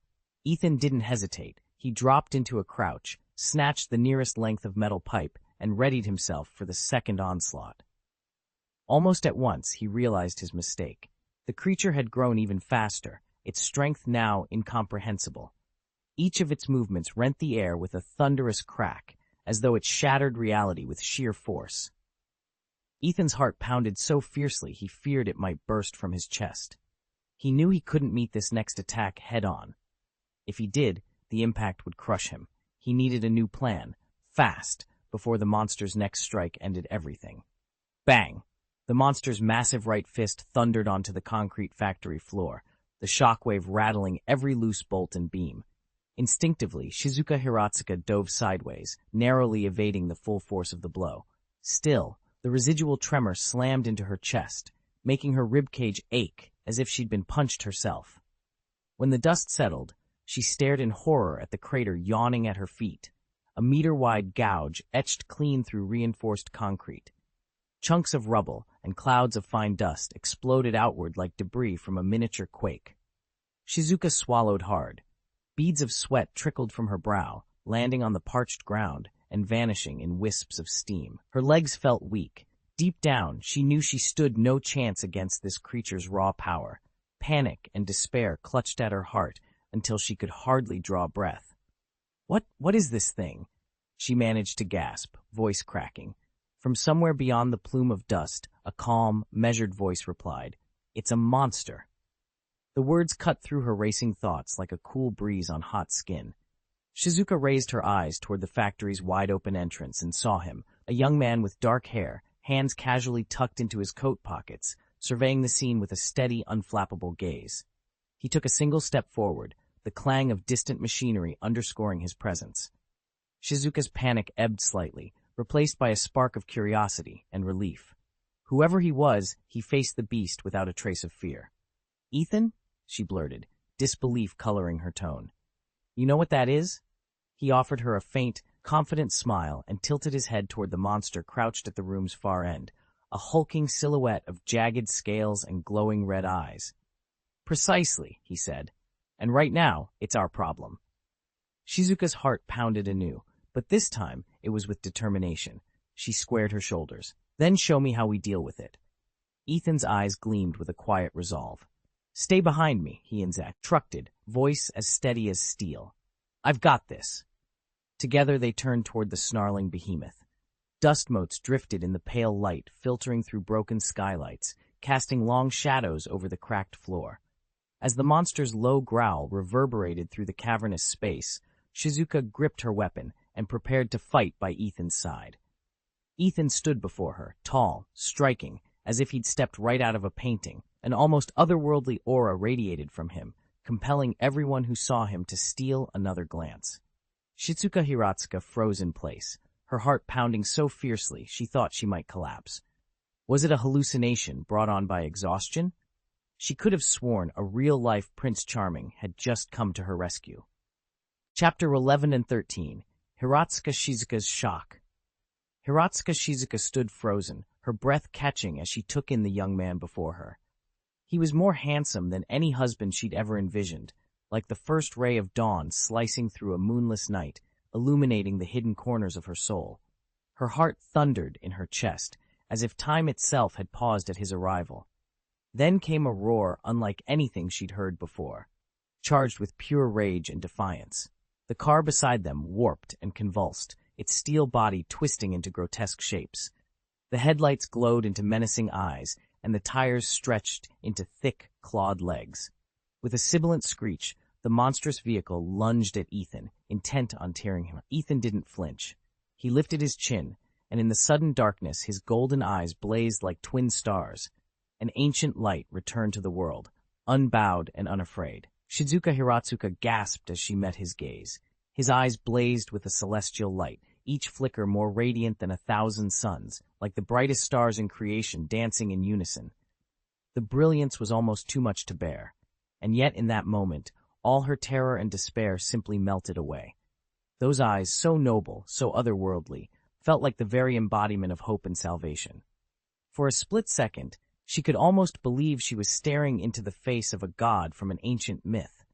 The monstrous vehicle hurtling toward them, its engine roaring like a beast, did not unnerve him in the slightest. Ethan stood perfectly calm, a faint half-smile playing at the corner of his lips, as though he'd already foreseen every outcome. Then, the air around him began to shimmer with ripples of golden light, spreading outward in gentle, concentric waves, like the first warming rays of sunrise dancing across a still lake. As those ripples expanded, luminous halos materialized around him, each one drifting slowly and spinning as though charged with its own quiet power.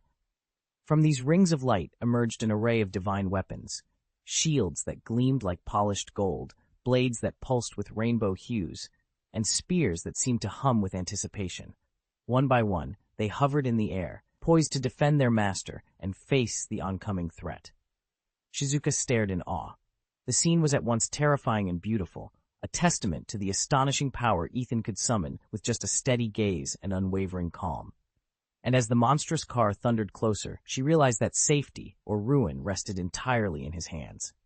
Ethan surveyed the arsenal before him, blades long and short, wicked spears, heavy axes, hooked hooks, tridents, simple staves, lances, barbed whips, iron maces, hammers, and even razor-sharp claws.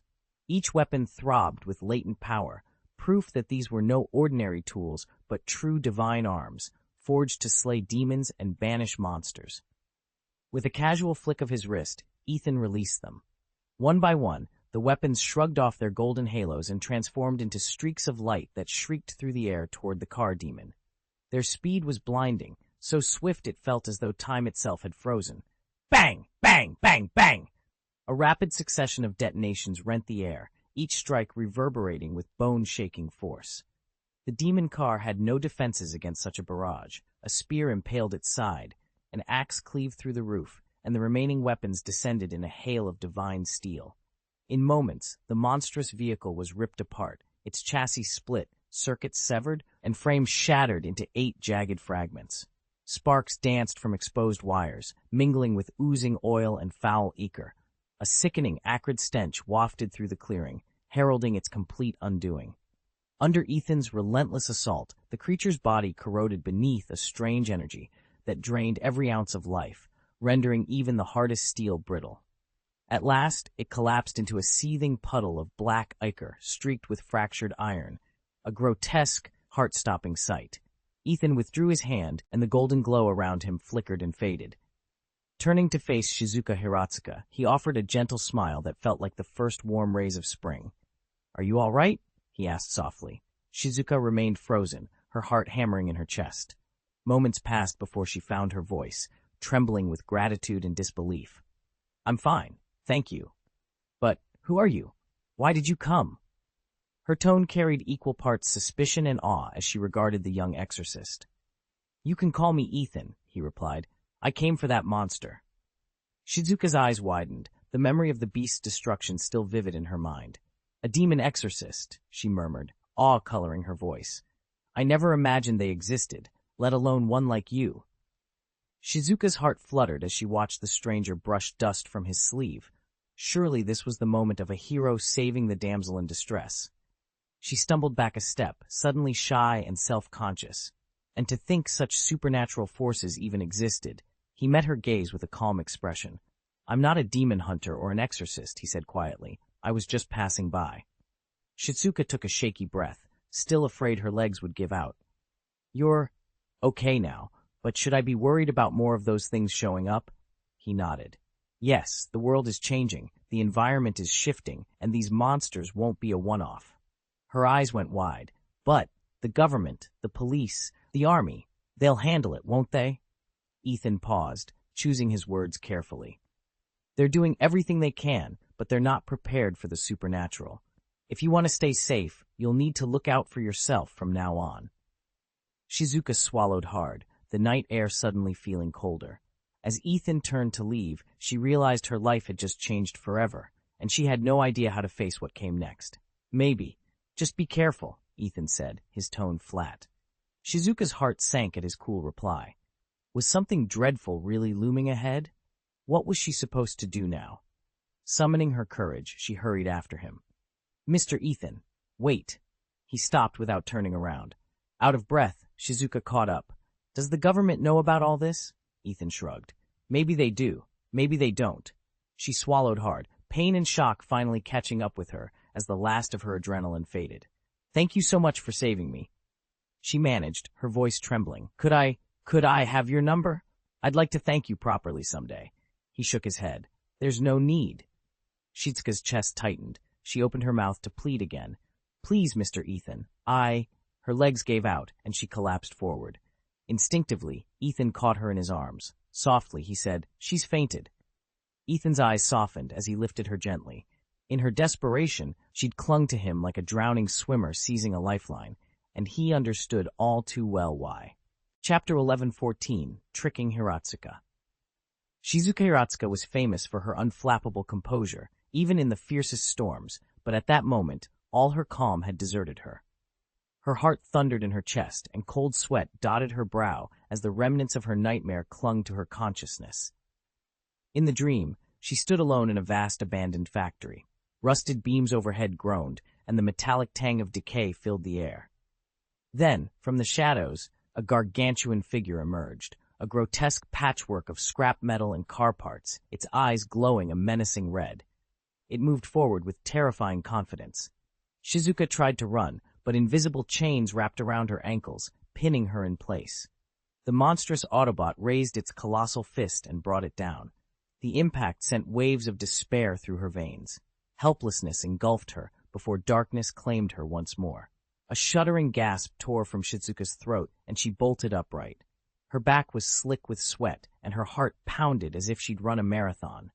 She blinked against the dim light, staring at rumpled sheets and unfamiliar walls. Where was she? As her scattered thoughts began to settle, she became aware of a distant hum. Machinery, perhaps, beyond the door. Something told her this wasn't merely the aftermath of a nightmare. Someone had lured her here, and whatever came next would test her legendary calm in ways she'd never imagined. Shizuka Hiratsuka woke to find herself in a simple, cozy room. Soft light filtered through a nearby window, washing her face with warmth and easing the last of her panic. She lifted a hand and ran it over her body. Nothing was seriously wrong, only her clothes were rumpled from whatever struggle had brought her here. Her heart, which had thundered in her chest moments before, finally began to slow, but the residue of that terrifying dream clung stubbornly to her mind. Where am I? Why am I here? She brushed the questions aside. Now wasn't the time to give in to fear. Taking a steadying breath, Shizuka forced herself to think clearly. First order of business, figure out what had happened and what she should do next. Quietly, she slid out of bed and stepped onto the soft carpet, moving as lightly as she could. The hush of the room encouraged her cautious progress. When she reached the door, she peeked into the living room beyond. The space had a gently retro feel, warm wood tones, muted furnishings, a sense of calm preserved in each carefully chosen ornament. On a broad, upholstered sofa sat a young man whose dark hair fell casually around his face. He watched her with quiet intensity, as if he'd been expecting her. When their eyes met, he offered her a small, reassuring nod. He must be the one who brought her here. Shizuka opened her mouth to speak, steeling herself for answers, when she realized she didn't know his name. "I'm Ethan," he said softly, folding his hands in his lap. "You'll be safe here, I promise." Shizuka swallowed hard, still unsettled but relieved to hear that gentle certainty in his voice. It was the first sign of hope she'd felt since waking, and it was enough, for now, to push her fear aside and demand an explanation. Sunlight streamed through the window, bathing him in a warm golden glow that made him seem both inviting and mysteriously distant. The moment Shizuka Hiratsuka laid eyes on Ethan, most of her fear and unease melted away. She hurried forward, almost breaking into a trot, then paused before him, her hands clenched into trembling fists. "Mr. Ethan," she began, her voice wavering, "I was so worried. I thought I'd never see you again. I was terrified for you." Ethan lifted his head and met her anxious gaze with a gentle smile. "Miss Hiratsuka," he said, his tone light, "I'm glad you woke up in time. I was afraid you might drift into a deeper sleep. You really were frightened." Shizuka's cheeks flushed pink. She rarely let herself appear vulnerable, yet in his presence all her usual reserve vanished. I'm sorry," she stammered, looking down at her feet. "I didn't mean to laugh at you. It's just waking up here wasn't what I expected." Ethan's smile softened even further as he stepped closer. "No need to apologize," he reassured her. "Everything's all right now." At school, Shizuka Hiratsuka always carried herself with poise, sometimes even a little fierceness, whether she was dealing with juniors or seniors. But now, standing in front of Ethan, her composure vanished.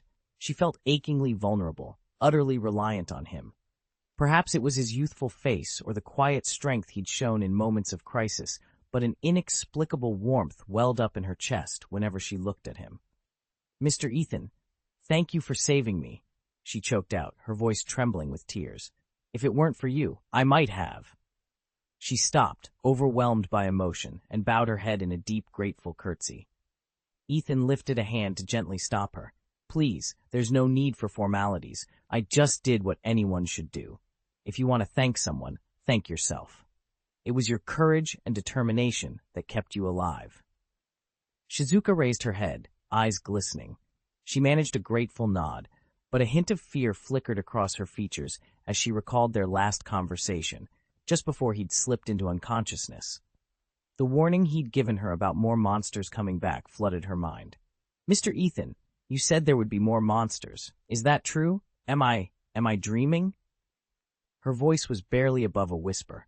Ethan's expression grew grave as he prepared to answer. Ethan rose slowly and made his way to the window. Beyond the glass, the city looked calm, almost serene, but he knew better. He pressed his palm against the cool pane and whispered, "I'm afraid this isn't a dream. The world really is healing. And with that healing, the demons and monsters we thought were gone are slipping back into our lives. This is the dawn of a new era, and our greatest trial yet." Shizu Hiratsuka's spine stiffened. Despite her reputation for unflinching resolve, she felt a sudden weight settle in her chest, as though an invisible hand had seized her heart. Creatures from myth and nightmare, once safely sealed away, were now stirring in the shadows, even as humanity tried to rebuild. She swallowed hard and met Ethan's gaze. "Then, what do we do?" Her voice trembled only a little, betraying the desperation she kept buried. She clutched her hands together, searching his face for reassurance. In Ethan, she saw the only person who might guide them through this oncoming storm. "That depends on your choice," Ethan replied, his gaze steady on Shizuka. Shizuka Hiratsuka frowned. Choice? What choice? She was just an unremarkable woman. No noble blood, no special talents, and certainly no way to fend off the monsters overrunning the world. She looked at him, bewildered. "My choice?" Ethan gave her a small, knowing smile. "You're luckier than most people." "Luckier?" Shizuka echoed, confusion clouding her features. "What are you talking about?"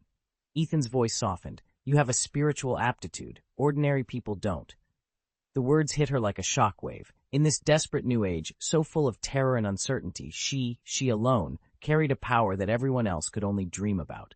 Terrifying though it might be, it was also her best hope for survival.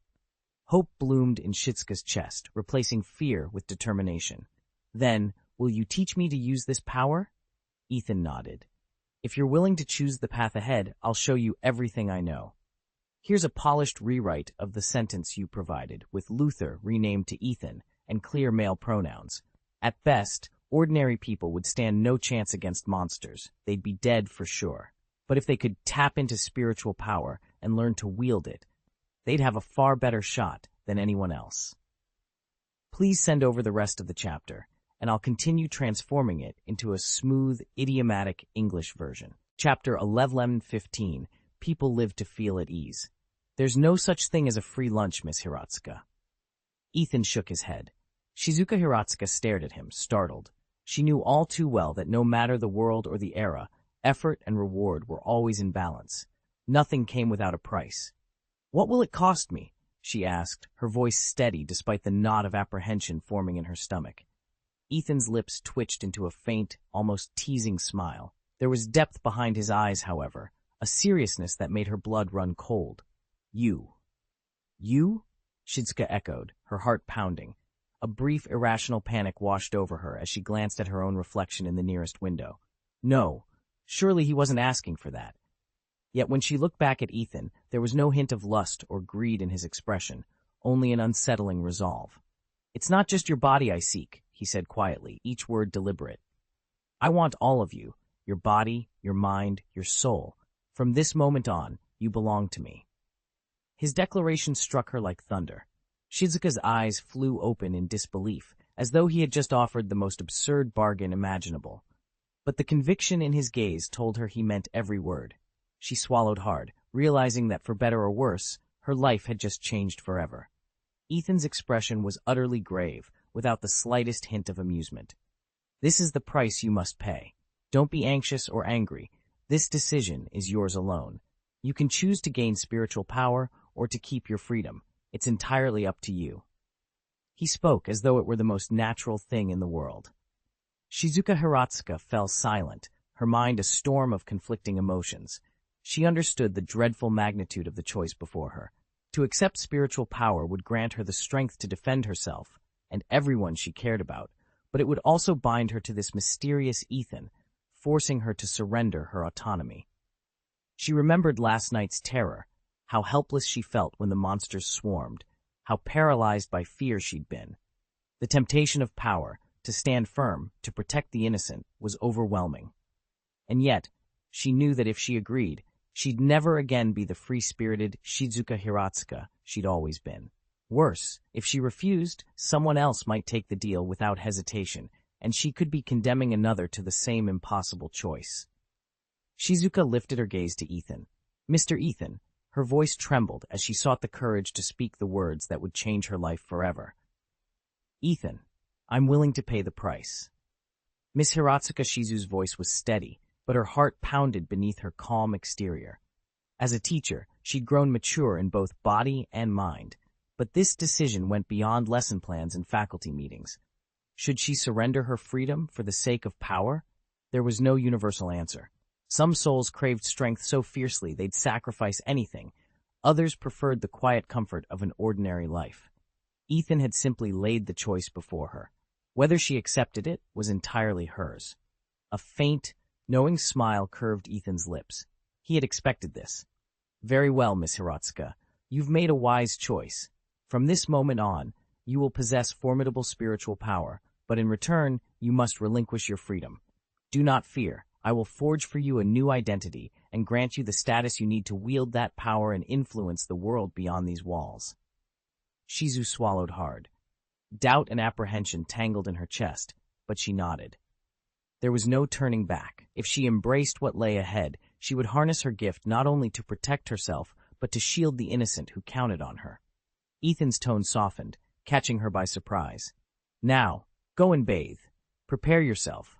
I will call you when the transformation begins. With that gentle command, he stepped back into the shadows of the chamber, leaving Shizu alone with her thoughts and the weight of her choice.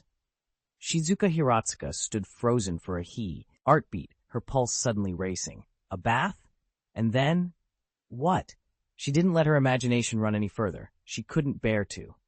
Summoning her courage, she followed Ethan's instructions and stepped into the bathroom. The room was immaculate.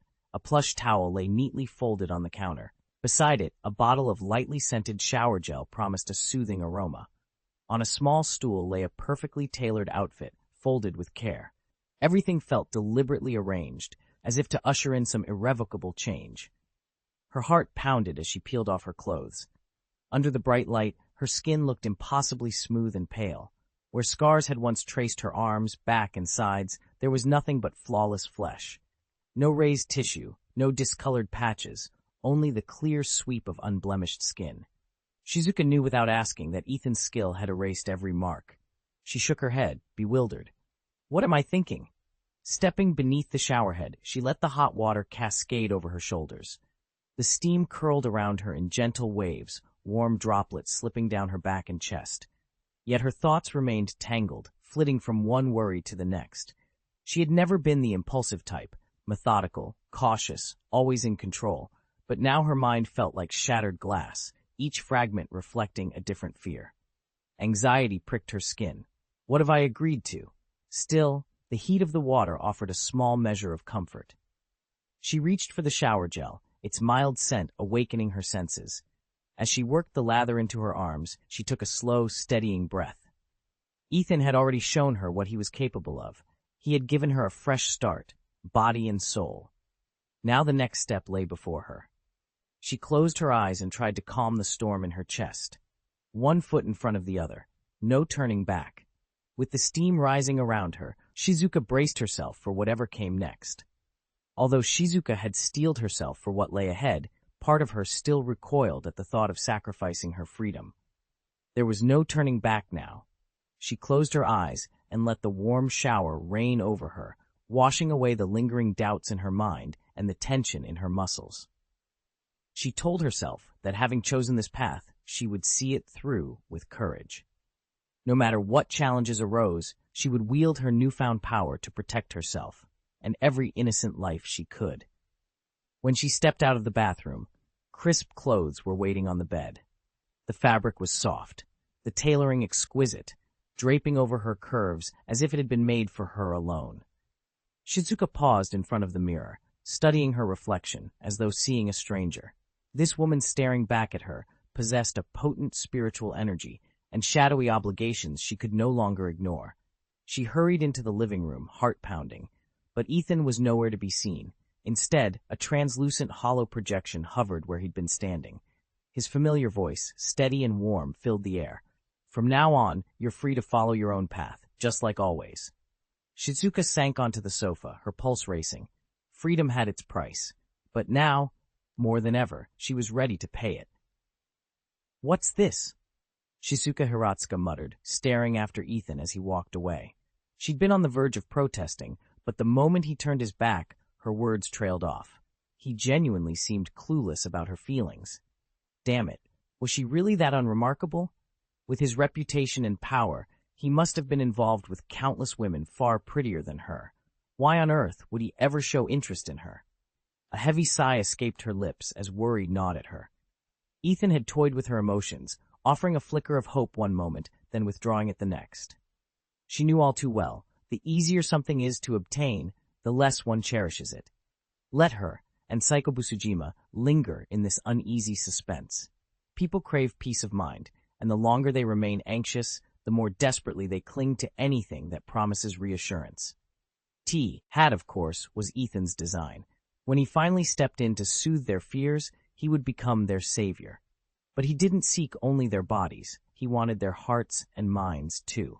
Just as he'd captured Kasumigaoka Utaha. Speaking of Utaha, she had at last tracked him down. Chapter 111:16. The monster is coming.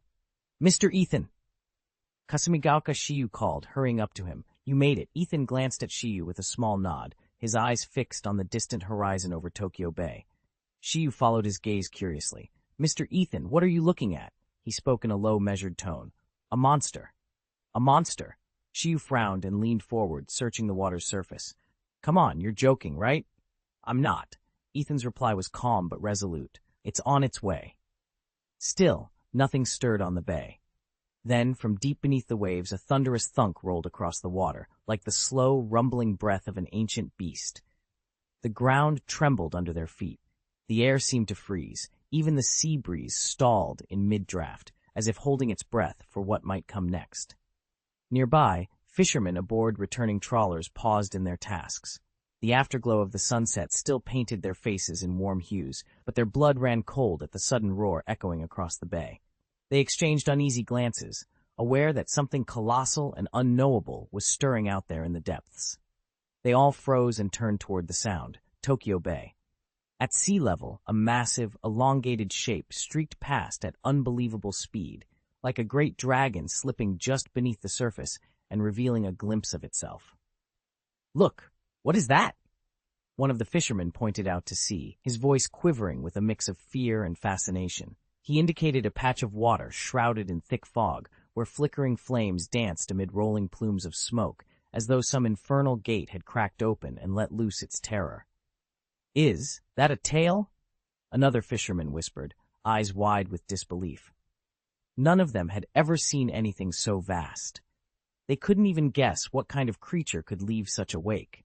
The smoke curling across the bay seemed like the exhalation of an unknown power, wrapping Tokyo Bay in a blanket of dread. Then, without warning, the emergency sirens wailed, piercing, urgent, shattering the stillness of the night. The government had issued an immediate disaster alert. Although the authorities still hadn't identified the incident's cause, they agreed to issue an urgent warning as a precaution. A shrill siren cut through the city, and over the public address system, a tense, slightly quivering voice urged everyone to evacuate at once. Early assessments suggested the disturbance might have been triggered by an undersea volcanic eruption, so residents were told to assume the worst and move to higher ground. At home, many families sprang into action. Disaster alerts are all too familiar in Japan, an earthquake-prone nation that braces regularly for typhoons and tremors, but today's warning carried an unprecedented gravity. People hurriedly gathered clothes, valuables, and whatever else they could pack, then formed lines of cars and foot traffic streaming toward designated shelters and mountain routes. The streets filled with brake lights and rushing figures. Tension and uncertainty hung heavy in the air. Behind closed doors in the cabinet office, panic simmered among senior officials. Ministers exchanged worried glances, powerless to explain the sudden upheaval. Analysts scrambled to pull up seismic readings and satellite images, only to discover that every indicator lay well outside the bounds of previous records and common sense. An uneasy silence fell over the room as they faced the unsettling possibility that this was no ordinary catastrophe. Ethan leaned forward as an emergency bulletin flickered onto the central display, accompanied by a grainy video feed. In the footage, a massive tail smashed through the waves and a churning plume of smoke billowed skyward. "This can't be real," one officer muttered, eyes wide. Around him, colleagues exchanged skeptical looks. A few tried to rationalize it as nothing more than black smoke from undersea lava erupting into the ocean, the water's refraction playing tricks on the eye. But the tail's outline was far too distant to be dismissed as an optical illusion. Ethan felt a chill run down his spine. He knew, as did everyone else in the operations room, that this was no ordinary natural phenomenon. Reports like these had always remained theory, until now. Within the hour, the Prime Minister cut his overseas trip short and returned to headquarters. His arrival sent a surge of urgency through the cabinet, restoring focus and resolve. Faces that had been clouded with doubt now set into grim determination as he summoned the heads of every department. An emergency meeting was convened to craft a response strategy befitting what might be the greatest threat they had ever faced. Time allowed no room for hesitation. While the cabinet meeting pressed on in Tokyo, something extraordinary unfolded at the city's harbor. On the glassy surface of Tokyo port, a colossal paw, unlike anything anyone had ever seen, broke the water's surface with barely a splash. Tangled seaweed and clusters of barnacles clung to its fingertips, as if this creature had just roused itself from a centuries-long slumber on the ocean floor. The claw alone was vast enough to cover half a dozen cargo ships, and when it came to rest against the quay, an invisible shockwave rippled through the entire port. Engines cut out instantly, and the waves themselves seemed to freeze in mid-crest. Then, rising slowly behind that monumental paw, came the creature's body, each inch sheathed in brilliant golden scales. Basking in the afterglow of the setting sun, it looked as though a river of molten gold had been poured over a living colossus. It was breathtaking and terrifying. With every measured breath, the sea frothed and thundered against the docks, issuing a sound so powerful it felt like nature itself was exhaling a dire warning. Tokyo Port, long a symbol of prosperity and progress, had suddenly become the stage for an unfolding catastrophe no one could have anticipated. The tide suddenly withdrew from the deep water channel, laying bare an underwater realm few had ever seen. Brilliant corals clustered in the shallows, schools of fish darted through shafts of amber sunset, and the rusted hulk of an age-old shipwreck lay stranded on the ocean floor. All at once, people realized that the wavering line they'd spotted on the horizon was not a sandbank or ribbon of seaweed, but the colossal spine of a giant creature, like a sleeping dragon finally stretching itself awake. On the shoreline, the calm of the evening collapsed into chaos. A panicked crowd surged toward the hills, their cries and sobs blending into a frantic roar. Some tried desperately to dial for help, only to discover their signals cut off, jammed by the beast's sudden emergence.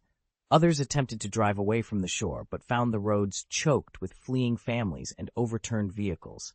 Hundreds simply stood frozen, eyes wide with disbelief, jaws slack as they searched for any rational explanation. "What? What is that?" a young woman whispered, her voice shaking so badly it almost broke. Around her, no one dared answer. This was a creature beyond every legend, every theory, an impossible sight that left all who watched utterly helpless. It appears in no scientific journal and figures in no myth or legend. It's like an otherworldly visitor, descending into our mundane world, wrapped in mystery and majesty. Chapter 111:17, The Giant Monster. Dragon, a real dragon. A voice rang out, trembling with equal parts terror and disbelief. In ancient myths, dragons reigned supreme, rulers of wind and rain, but no one had ever actually witnessed one. And now, here before them all, was the legendary creature at last. "The Dragon King has come! Run for your lives!" His shout hit the crowd like a stone cast into still water, sending shockwaves of panic through everyone. People scattered in frantic flight. Some tripped, some collapsed, their eyes glazed with helpless terror. Before them stood the Golden Ghidorah. This awe-inspiring beast blended Eastern and Western lore in its design. 3 dragon heads, each radiating majesty and mystery, with eyes that seemed to peer into one's very soul. 2 sinewy tails that whipped the sea into towering waves, and a pair of enormous bat-like wings stretching so wide they blotted out both sky and sun. As it flexed those wings and rose into the air, its shadow engulfed everything below. Ethan's heart pounded as he stared out across Tokyo port. Before him loomed a creature of impossible scale, Golden Ghidorah. At 158.8 meters tall and weighing over 141,000 tons, with a wingspan stretching 518.16 meters, enough to shadow the entire harbor, this mutant terror was unlike anything humanity had ever faced. The monster's skin shimmered with microscopic flecks of gold. Not merely decorative, that gilded layer conducted the bioelectric energy coiled within its triple-headed form. Whenever Golden Ghidorah raged, those currents would surge together, crackling into a searing golden beam, its gravity ray, launched from each maw. One of these rays could slice through reinforced steel and concrete as though they were paper. Worse, the electromagnetic discharge crippled every piece of electronic gear in its path, instantly disabling human defenses. As the behemoth advanced, Tokyo port descended into chaos. Tugboats and freighters that had once plowed steadily through the waves were now tossed like scraps of paper in a storm. Ethan watched helplessly from the harbor's edge as massive vessels bucked violently, then were swallowed by a series of towering walls of water. One by one, they disappeared beneath the frigid depths. Looking out at the devastation, Ethan struggled to steady his breath. Golden Ghidorah's approach had begun, and with it, the city's fight for survival. Broken wooden planks and scattered cargo drifted across the churning sea. Under the immense weight of Golden Ghidorah's colossal form, the ocean boiled. With every sweep of its wings, towering waves tens of meters high crashed toward the shore, obliterating embankments in a single, thunderous pulse. Seawater swept into downtown Tokyo like a wild stampede, transforming city streets into raging rivers in an instant. Along the shoreline, buildings shuddered under the relentless assault. An earthquake's roar seemed to ripple through concrete and steel. Glass windows exploded outward, sending shards spinning through the air like deadly rain.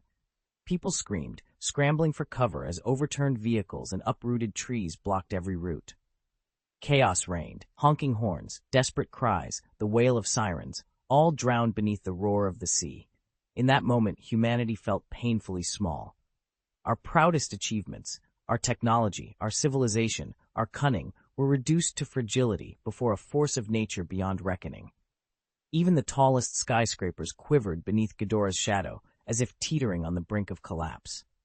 Fear and despair swept through the city like a rising tide. Faced with such overwhelming devastation, individual strength seemed utterly meaningless. In the cabinet room, the Prime Minister watched the unfolding chaos on the surveillance monitors. The instant he learned that Golden Ghidorah had come ashore, his face went ashen and his eyes flashed with alarm. He abruptly ended the meeting, rose from his seat, and clenched his fists to steady himself. "Activate emergency protocols, now!" he commanded, his voice firm and burred. Resolute, he knew every second counted. "Dispatch every available rescue unit to Tokyo port. Firefighters, police, the self-defense forces, and any civilian volunteers. We must contain the situation immediately and minimize casualties." At the same moment, he grabbed the phone and dialed the American garrison's emergency line. This crisis had clearly exceeded Japan's capacity. It would require an international response. "This is the Prime Minister of Japan," he began, steeling himself for what he had to request next. "Emergency assistance required," crackled the radio. "A colossal creature has landed in Tokyo. We're deploying all available forces, but the situation is critical. We need immediate support." On the other end, the American garrison was already on the line, requesting instructions from the White House. The Prime Minister ended the call, pacing the Prime Ministerial office with mounting urgency. He tapped his pen against the desk. At this point, any decision would take too long, and Tokyo was burning.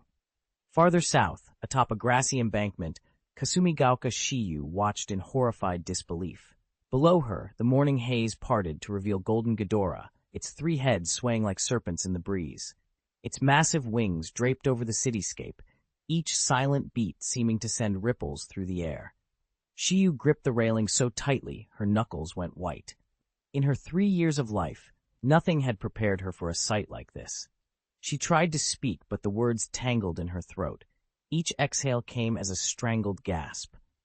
The skyscraper beside her apartment block, once a symbol of modern pride, now looked like a toy next to the monster's outstretched wing. Fear and wonder warred in her chest as she watched the legendary beast move with terrifying grace.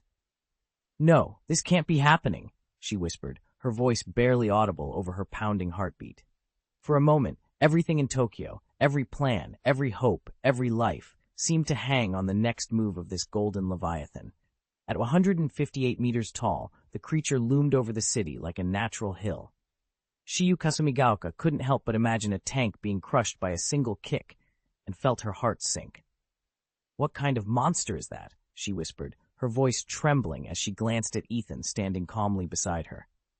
Ethan met her gaze with a small, almost serene smile. A keen light flickered in his eyes. "That's Golden Ghidorah, also known as King Ghidorah, one of the legendary titans. It has the power to level entire cities." He spoke as though describing a weather pattern, utterly unfazed by the devastation unfolding before them. Shiyu's pulse raced. "Then you're going to do something, right? You'll stop it?" Ethan inclined his head. "Yes, but not yet. We need to pick the exact right moment to strike. Rushing in now would be reckless." Relief washed over Shiyu, but it was tempered by a nagging unease. She nodded, trusting Ethan's judgment, even as her stomach churned with doubt. She had no idea when the right moment Ethan had mentioned would arrive, or if they could even survive the monster's onslaught long enough to see it. Tokyo had become a living hell. Its citizens, driven to panic and despair, fought desperately to stay alive while Golden Ghidorah reigned supreme, patrolling the ruined city like an unchallenged tyrant. Chapter 11:18 King Ghidorah arrives in Tokyo. Explosions blossomed in the night sky like deadly fireworks, each flash followed by roaring blasts that shook the city to its core. The pungent tang of gunpowder filled the air, a bitter herald of terror and despair. Torn from their homes by some unseen force, terrified residents poured from shattered buildings, crawling and stumbling through the smoke. Faces contorted in fear, tears mixed with sweat, and every breath tasted of panic. Above the crowd's frantic screams rose a deeper, more primal roar. Skidding cars, overturned trucks, even a pleasure yacht that should have been drifting peacefully down the river. Every vehicle was sent hurtling skyward as though thrown by an invisible hand. Metal and glass twisted and flew like paper in a gale. Amid the chaos, Ethan stood at the edge of the sidewalk, heart hammering in his chest. He watched in stunned silence as the nightmare unfolded, powerless to protect a city under siege by a force beyond imagination. The sky itself seemed to warp under the weight of that roar, an omen of the three-headed storm about to descend upon Tokyo. Vehicles tumbled end over end through the air before crashing down in brutal spectacle. Some struck the pavement with earth-shaking force, others plummeted into the crowd, turning bystanders into crushed, lifeless forms. Intact car bodies, plunging from tens of meters high, fell like colossal hammers, shattering bone and metal alike. Each impact was accompanied by shouts of terror and anguished screams. Those caught beneath the wreckage were instantly unrecognizable, their bodies reduced to a formless mass by the sheer weight of the falling steel. Blood sprayed in all directions, painting the asphalt a sickening red and filling the air with the coppery stench of death. Jagged fragments of metal and plastic whirled through the chaos, acting like deadly blades. Some people were impaled through the chest, others had arteries slit open, transforming them into grotesque fountains of crimson. Broken bodies lay scattered across the scene like discarded dolls, utterly still, their life extinguished. Amid this horror stood Ethan, his heart pounding so violently he feared it might burst from his chest. He held his breath, every instinct screaming to flee, but his legs were rooted to the spot. Around him, panic erupted. People scrambled for cover, their faces twisted in sheer terror. The once festive plaza had become a slaughterhouse in an instant. Ethan forced himself to move. He ducked beneath a ruined vehicle, careful to avoid the jagged metal jutting from its undercarriage. His ears rang from the crashes and the screams, but he squared his shoulders and steeled himself against the carnage. There was no time to think, only to survive. As another car came hurtling down, he sprinted for a gap in the wreckage, adrenaline propelling him through the blood-soaked carnage. Behind him, the plaza continued to convulse with violence. Ethan didn't look back. Every second counted. Every breath could be his last. He had to find a way out. Ethan sat frozen in the driver's seat as the convoy ground to an abrupt halt. Moments ago, these streets had thrummed with life. Now they had been transformed into a nightmarish slaughterhouse. Before the panicked crowd even realized there was a fork in the road, pools of blood had already slicked the pavement. Buildings on either side lay in ruins, their shattered windows spraying glass across the asphalt. The acrid tang of death hung heavy in the air, mingling with dust and smoke. When the passengers finally spilled from their vehicles, their faces were masks of disbelief and terror. They stood in stunned silence, unable to comprehend how their once peaceful town had become ground zero for utter carnage. Every step forward revealed more devastation, smears of gore on the curbs, crumpled bodies half buried beneath rubble, the occasional hand still twitching in a final, futile plea. And then came the silence. A murderous quiet that pressed in on them from all sides, more horrifying than any scream. It spoke of endings, of lives cut short and an age of humanity slipping away. Ethan clenched his fists, heart hammering.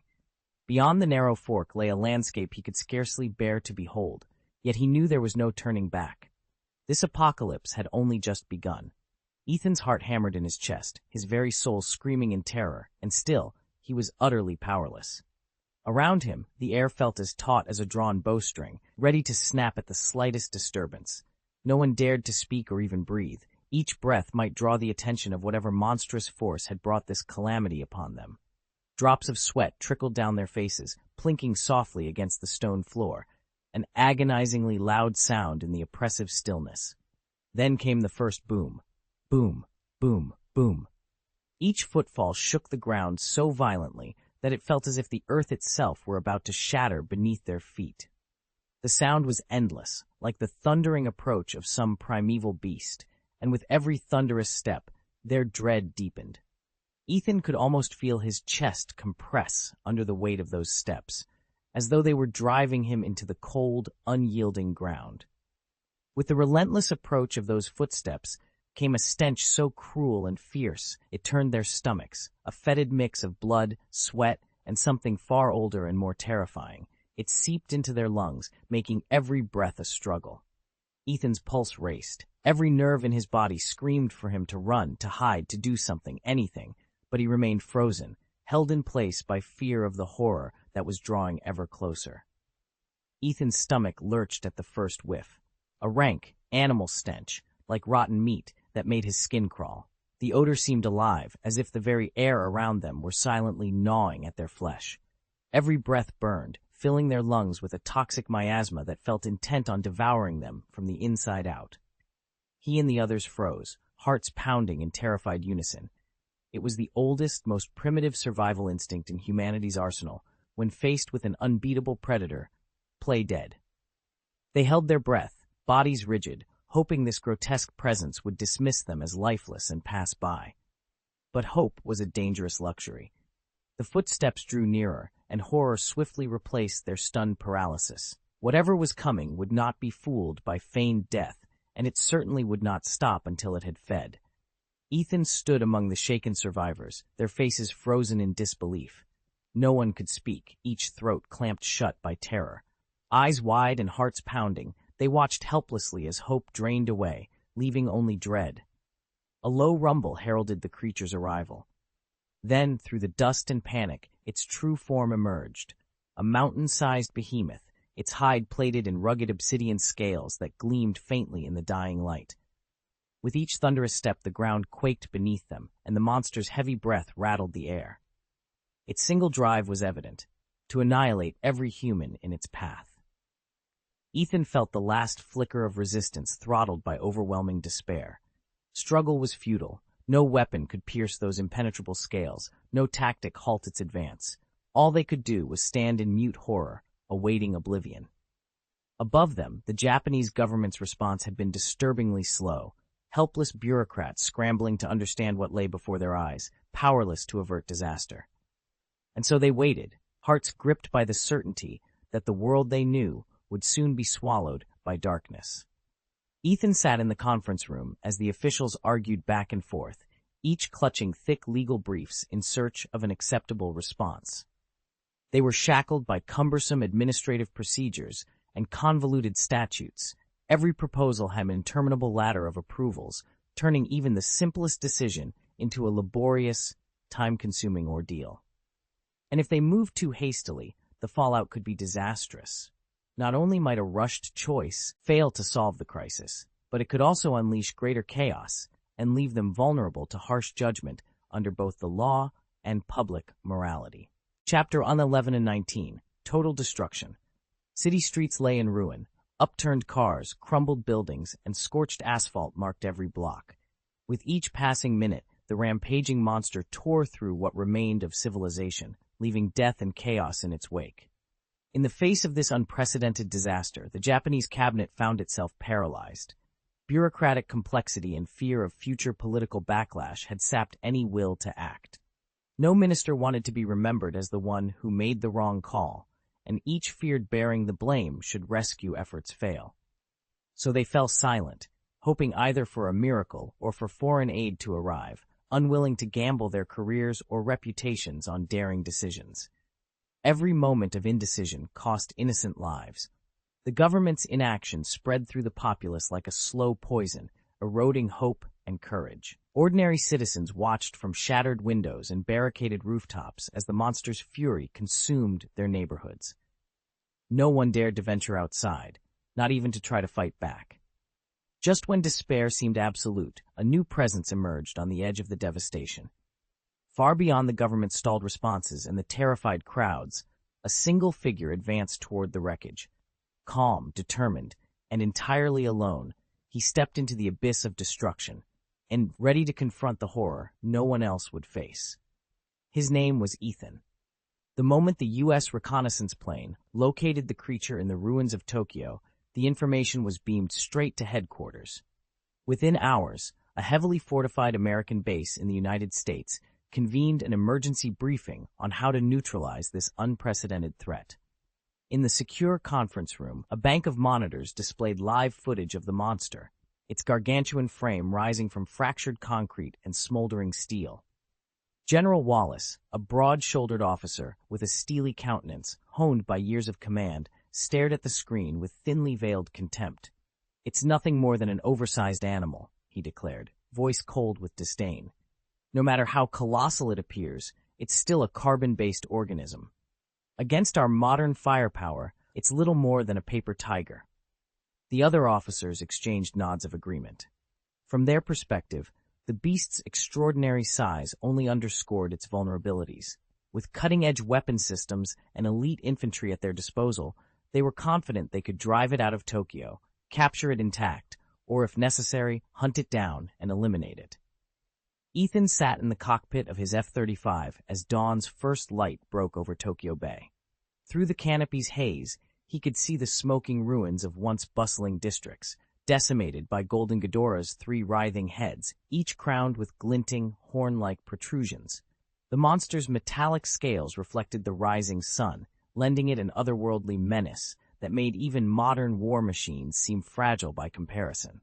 Below him, the U.S. Navy's surface fleet steamed into position. Arleigh Burke-class destroyers and Ticonderoga-class cruisers fanned out across the water, their decks bristling with missiles and guns, ready to engage. Ethan could almost feel the tension rippling through the task force as sailors and officers prepared for the inevitable strike. "Viper 1, you're clear to engage," crackled his wingman, call sign Viper 2, over the comm. Concrete rubble and twisted steel marked the path Ghidorah had carved through the city. The death toll was already staggering. Ethan swallowed hard, tapped the touchscreen beneath his right thigh, and confirmed his loadout of AIM-120C7 AMRAAMs. High above the creature, clouds scudded past like silver ghosts. The 3 heads of Ghidorah snapped and hissed, unleashing blasts of golden energy that scarred the sea's surface. Ethan's HUD lit up. Target locked. 4 incoming. Moments later, the jets broke through the final bank of cloud, diving in on the target. Fox 3, Ethan announced, squeezing the release triggers. 4 missiles peeled away from his underwing pylons in a streak of white smoke. Simultaneously, a thunderous roar came from below as the fleet launched its first salvo. Vertical launch systems on the destroyers and cruisers erupted, sending dozens of tomahawks and standard missiles screaming toward Ghidorah. Ethan kept his eyes trained on the approaching missile trails. He banked right, weaving between blasts of concussive energy. One of his AMRAAMs ripped through the air, culminating in a brilliant explosion against Ghidorah's middle head. The impact sent shards of metallic scale flying, and the beast roared in furious pain.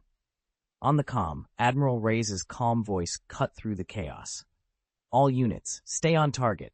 Coordinate your strikes. We hit it together. We stand a chance." Ethan felt his heart pound as he lined up another shot. This time he targeted the left head. The missile found its mark, detonating in a ball of fire that rocked the creature backward. The sea churned and frothed beneath Ghidorah's flailing tails. Through the adrenaline and noise, Ethan realized something. Despite the destruction, despite the enormity of this ancient threat, humanity was not beaten. Not yet. With every aircraft above and every ship below striking in unison, they were giving the monster exactly what it hadn't counted on: unity. "Viper 1, rally on me," Ethan ordered. "We're not letting it pick us off one by one." As he climbed back up toward clear airspace, Ethan glanced down at the scarred landscape of Tokyo. He mourned the lives already lost, but he refused to let their sacrifice be in vain. Together with his comrades in the sky and on the sea, he would drive Golden Ghidorah back into the abyss from which it came. And if it came for Earth again, he would be ready. Meanwhile, off the coast, a task force of Arleigh Burke-class destroyers and Ticonderoga-class cruisers inched forward like a pack of steel leviathans, primed for a final strike on King Ghidorah. Naval guns, missile launchers, and every heavy weapon on deck were trained on the three-headed behemoth. At the commander's signal, the fleet roared to life. Gun muzzles ignited, sending a torrent of shells and rockets screaming through the sky. Each impact shattered the sea into frothing waves, and the horizon glowed blood-red under the barrage. But to everyone's shock, Ghidorah barely flinched. Missiles detonated against its golden scales, leaving nothing more than smoky fissures. Its hide, with the hardness of some unknown superalloy, repelled the most advanced munitions as though they were harmless pebbles. "How is this even possible?" the commander shouted in disbelief. Undeterred, the U.S. Navy quickly shifted tactics. From afar, a squadron of B-2 stealth bombers taxied into position, ready to unleash an even deadlier payload. The B-2 Spirit bombers slipped across the night sky in total silence, each loaded with bunker-buster warheads capable of punching through the toughest defenses. As they reached their release point, the world below seemed to hold its breath. Then, without warning, the bombs tore through the cloud cover, hurtling toward King Ghidorah with devastating force. But at that moment, the three-headed titan unleashed his true strength. A thunderous roar split the air, so powerful it swallowed every other sound.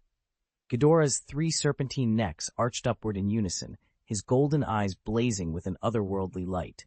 From each maw, he spewed bolts of crackling, golden energy.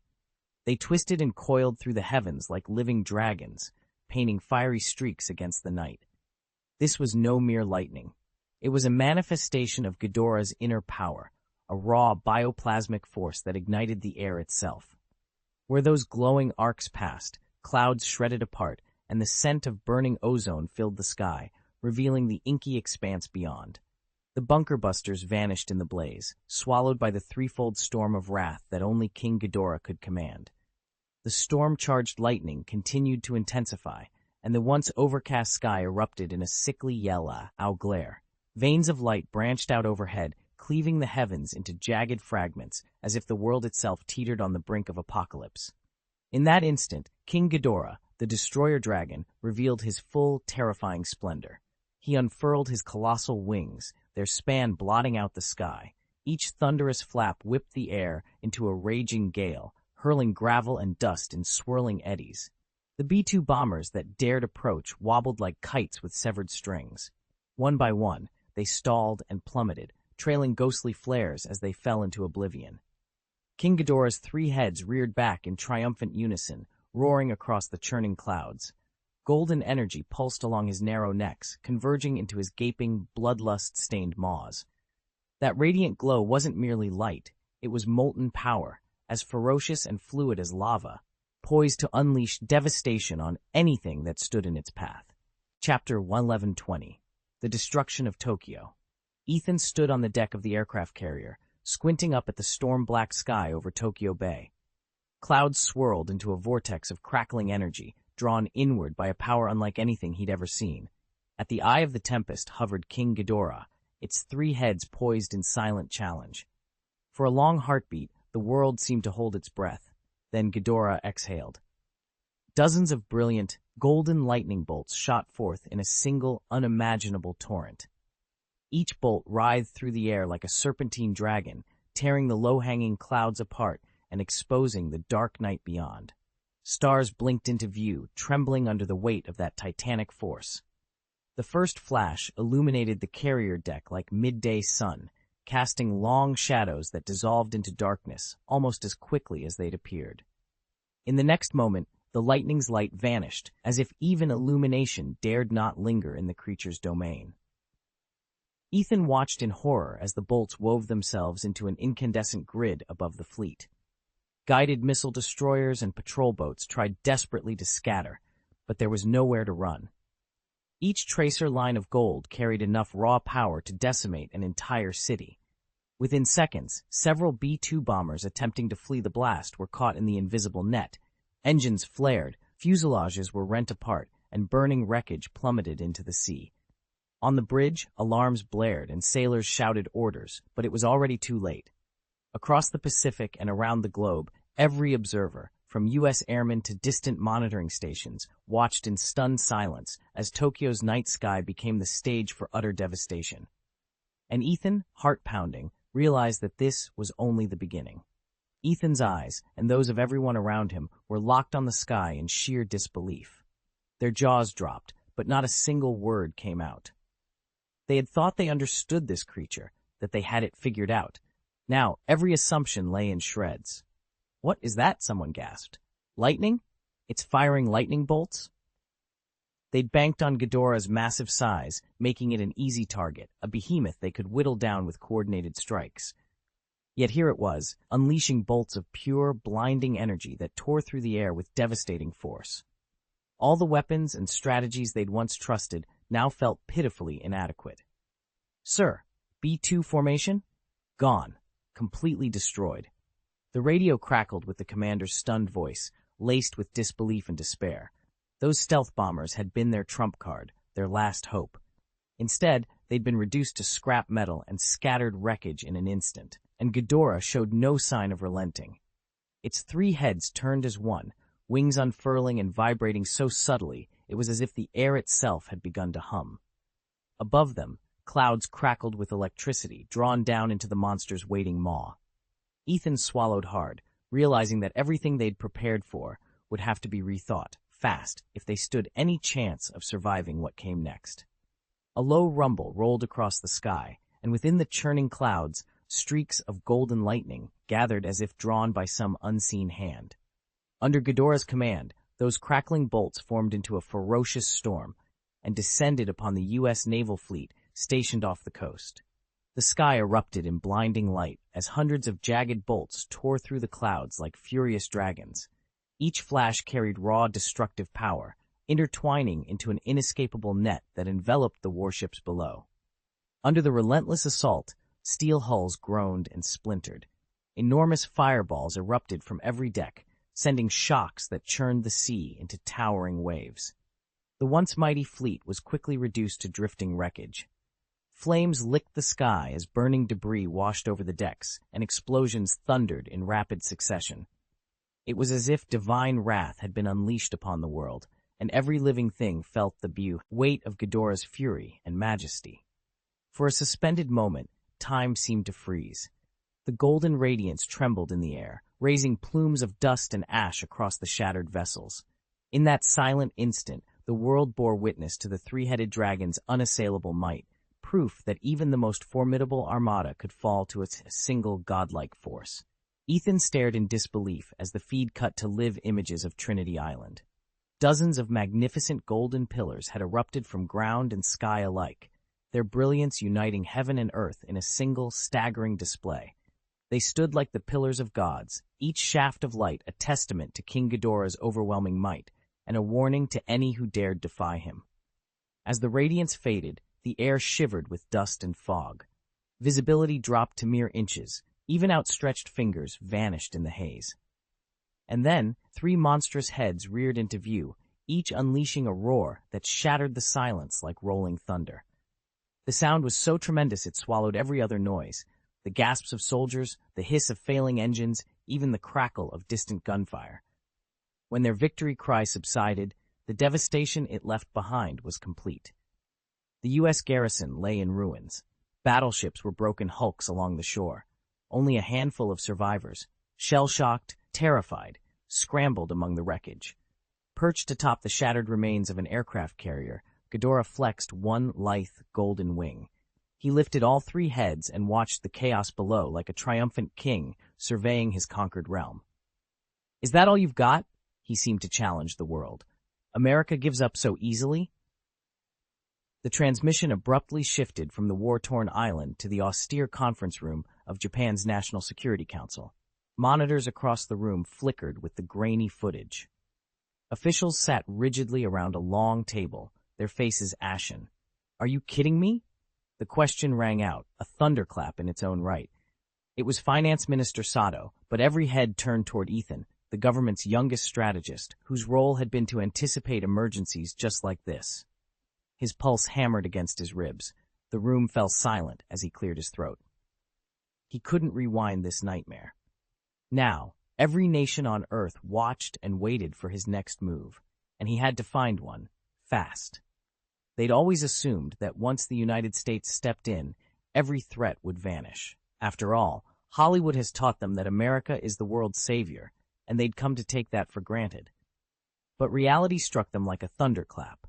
During the emergency video conference, the American envoy spoke with grave formality. "We've reviewed the data. With our current technology and assets, we cannot contend with this unknown force. We recommend preparing for the worst and concentrating on protecting civilian lives." Around the conference table, Japan's senior ministers exchanged stunned looks. "How is this possible?" one whispered. Anger and despair roiled through the room. They'd pictured a swift, decisive American intervention that would dispatch the monstrous threat massing in Tokyo Bay. Instead, the United States was stepping back, essentially leaving Japan to face the disaster alone. "They've poked the beast, then turned and walked away," another minister growled. "What are we supposed to do now?" One cabinet member slammed his fist against the table, his face torn between helplessness and outrage. Cries of agreement rippled through the conference room, plunging it into chaos. Yet amid the uproar, not a single voice called for a do-or-die stand with the island nation. These were seasoned politicians, fully aware that their duty was to protect their country's future, not lay down their lives in a futile gesture. They immediately ordered helicopters into readiness and began coordinating an emergency evacuation to ensure their own safety. Outside, King Ghidorah's descent brought utter devastation. First, the three-headed dragon crushed Tokyo's bustling Ado Ward, the city's economic powerhouse, where soaring skyscrapers and busy streets once thrived. Under Ghidorah's onslaught, these modern giants collapsed like paper, leaving Minato in smoldering ruins. Undeterred, Ghidorah pressed on into Chuo Ward, the core of Tokyo's political, commercial, and cultural life. Government offices, upscale shops, and cherished landmarks offered no resistance. Each building was razed in turn, reduced to a vast field of shattered concrete and twisted steel. Tokyo Tower, the very symbol of the city, came crashing down under Ghidorah's assault. Chunks of steel and concrete spiraled through the air, an ominous portent that Tokyo's destruction was at hand. Chapter 1121, Golden Spaceship. Ghidorah's next target was Setagaya, a district in western Tokyo, renowned for its quiet residential streets and lush greenery. Normally, its tree-lined avenues and well-tended homes offered a peaceful refuge from the city's bustle. Today, however, all of that peace was gone. With each thunderous footsteps and sweeping strike of its three heads, Ghidorah turned tidy gardens into rubble, uprooted century-old trees, and sent terrified families fleeing in every direction. Their screams and cries echoed through the neighborhood like a chorus of despair. From Setagaya, Ghidorah moved southward to Meguro, the intellectual heart of Tokyo. Here, the city's finest universities and research institutes stood shoulder to shoulder, brimming with priceless knowledge and innovative breakthroughs. But Ghidorah showed no respect for scholarship. Lecture halls crumbled, laboratory equipment shattered, and stacks of irreplaceable journals went up in plumes of dust. In mere minutes, years of human endeavor vanished. Finally, the three-headed tyrant set its sights on the imperial palace, the symbolic seat of the emperor and a treasured emblem of Japan's history. Its high walls and ornate gates had stood for centuries, but they were no match for Ghidorah's might. With a single, casual swipe of its gargantuan claws, the palace walls collapsed like sandcastles, revealing the manicured grounds and storied pavilions within. In that moment, Tokyo's most sacred site lay exposed and vulnerable beneath the dragon's unrelenting shadow. Under heavy guard, the emperor and the royal family were whisked away to safety, but even the closest protection could not shield them from the terror that Ghidorah had unleashed. Below them, on Shibuya Avenue, once Tokyo's vibrant artery of youth fashion and street culture, nothing remained but devastation. Ghidorah's immense three-headed form thundered down the boulevard, crushing cars, trams, and hapless bystanders beneath its claws.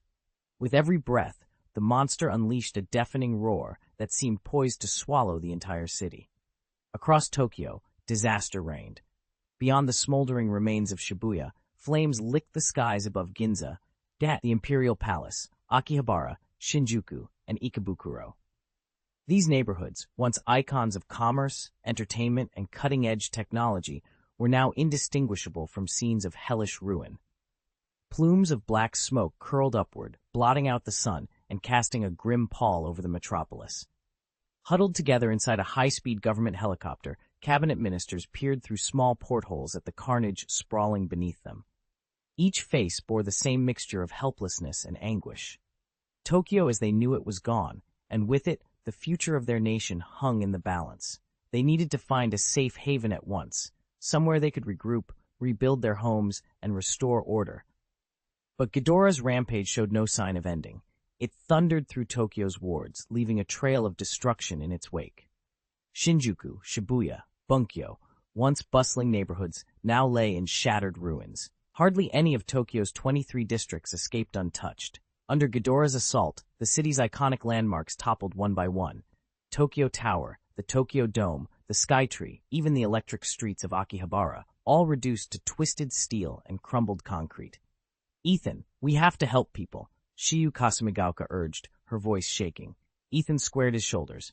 "Right, let's go." Shiyu hesitated only a moment before nodding, steeling herself to stick close to him. Beside her, Uta Kasumigaoka's eyes widened in alarm, but she, too, fell into step behind Ethan. Suddenly, Ethan's form seemed to blur, as if reality itself was warping around him. An indescribable force rippled outward, and Shiyu caught her breath. Uta stumbled back, startled, then recovered her balance and pressed forward. In that instant, a surge of golden light burst from behind Ethan, flooding the street like a living tide. The light wasn't merely brilliant, it thrummed with an ancient, otherworldly power, as though it could shatter the boundaries of time and space. Within that radiance, shifting golden rings intertwined, unfolding into a colossal scroll of living light that left every witness breathless. Then, from the heart of that luminosity, a vast starship took form, its emergence sending tremors across the void. Every inch of the vessel was hewn from gleaming gold and inlaid with deep peacock sapphires. Under that ethereal glow, the precious stones rippled with iridescent hues, as if the ship itself were a living tapestry of dream and myth. Its silhouette was at once sleek and majestic, an impossible fusion of ancient ceremonial splendor and cutting-edge engineering, an artifact that transcended both history and tomorrow. Yet the true marvel lay at its core, a power system unlike any other. Liquid mercury served as its fuel, channeled through a towering solar crystal that amplified and converted raw energy with breathtaking efficiency.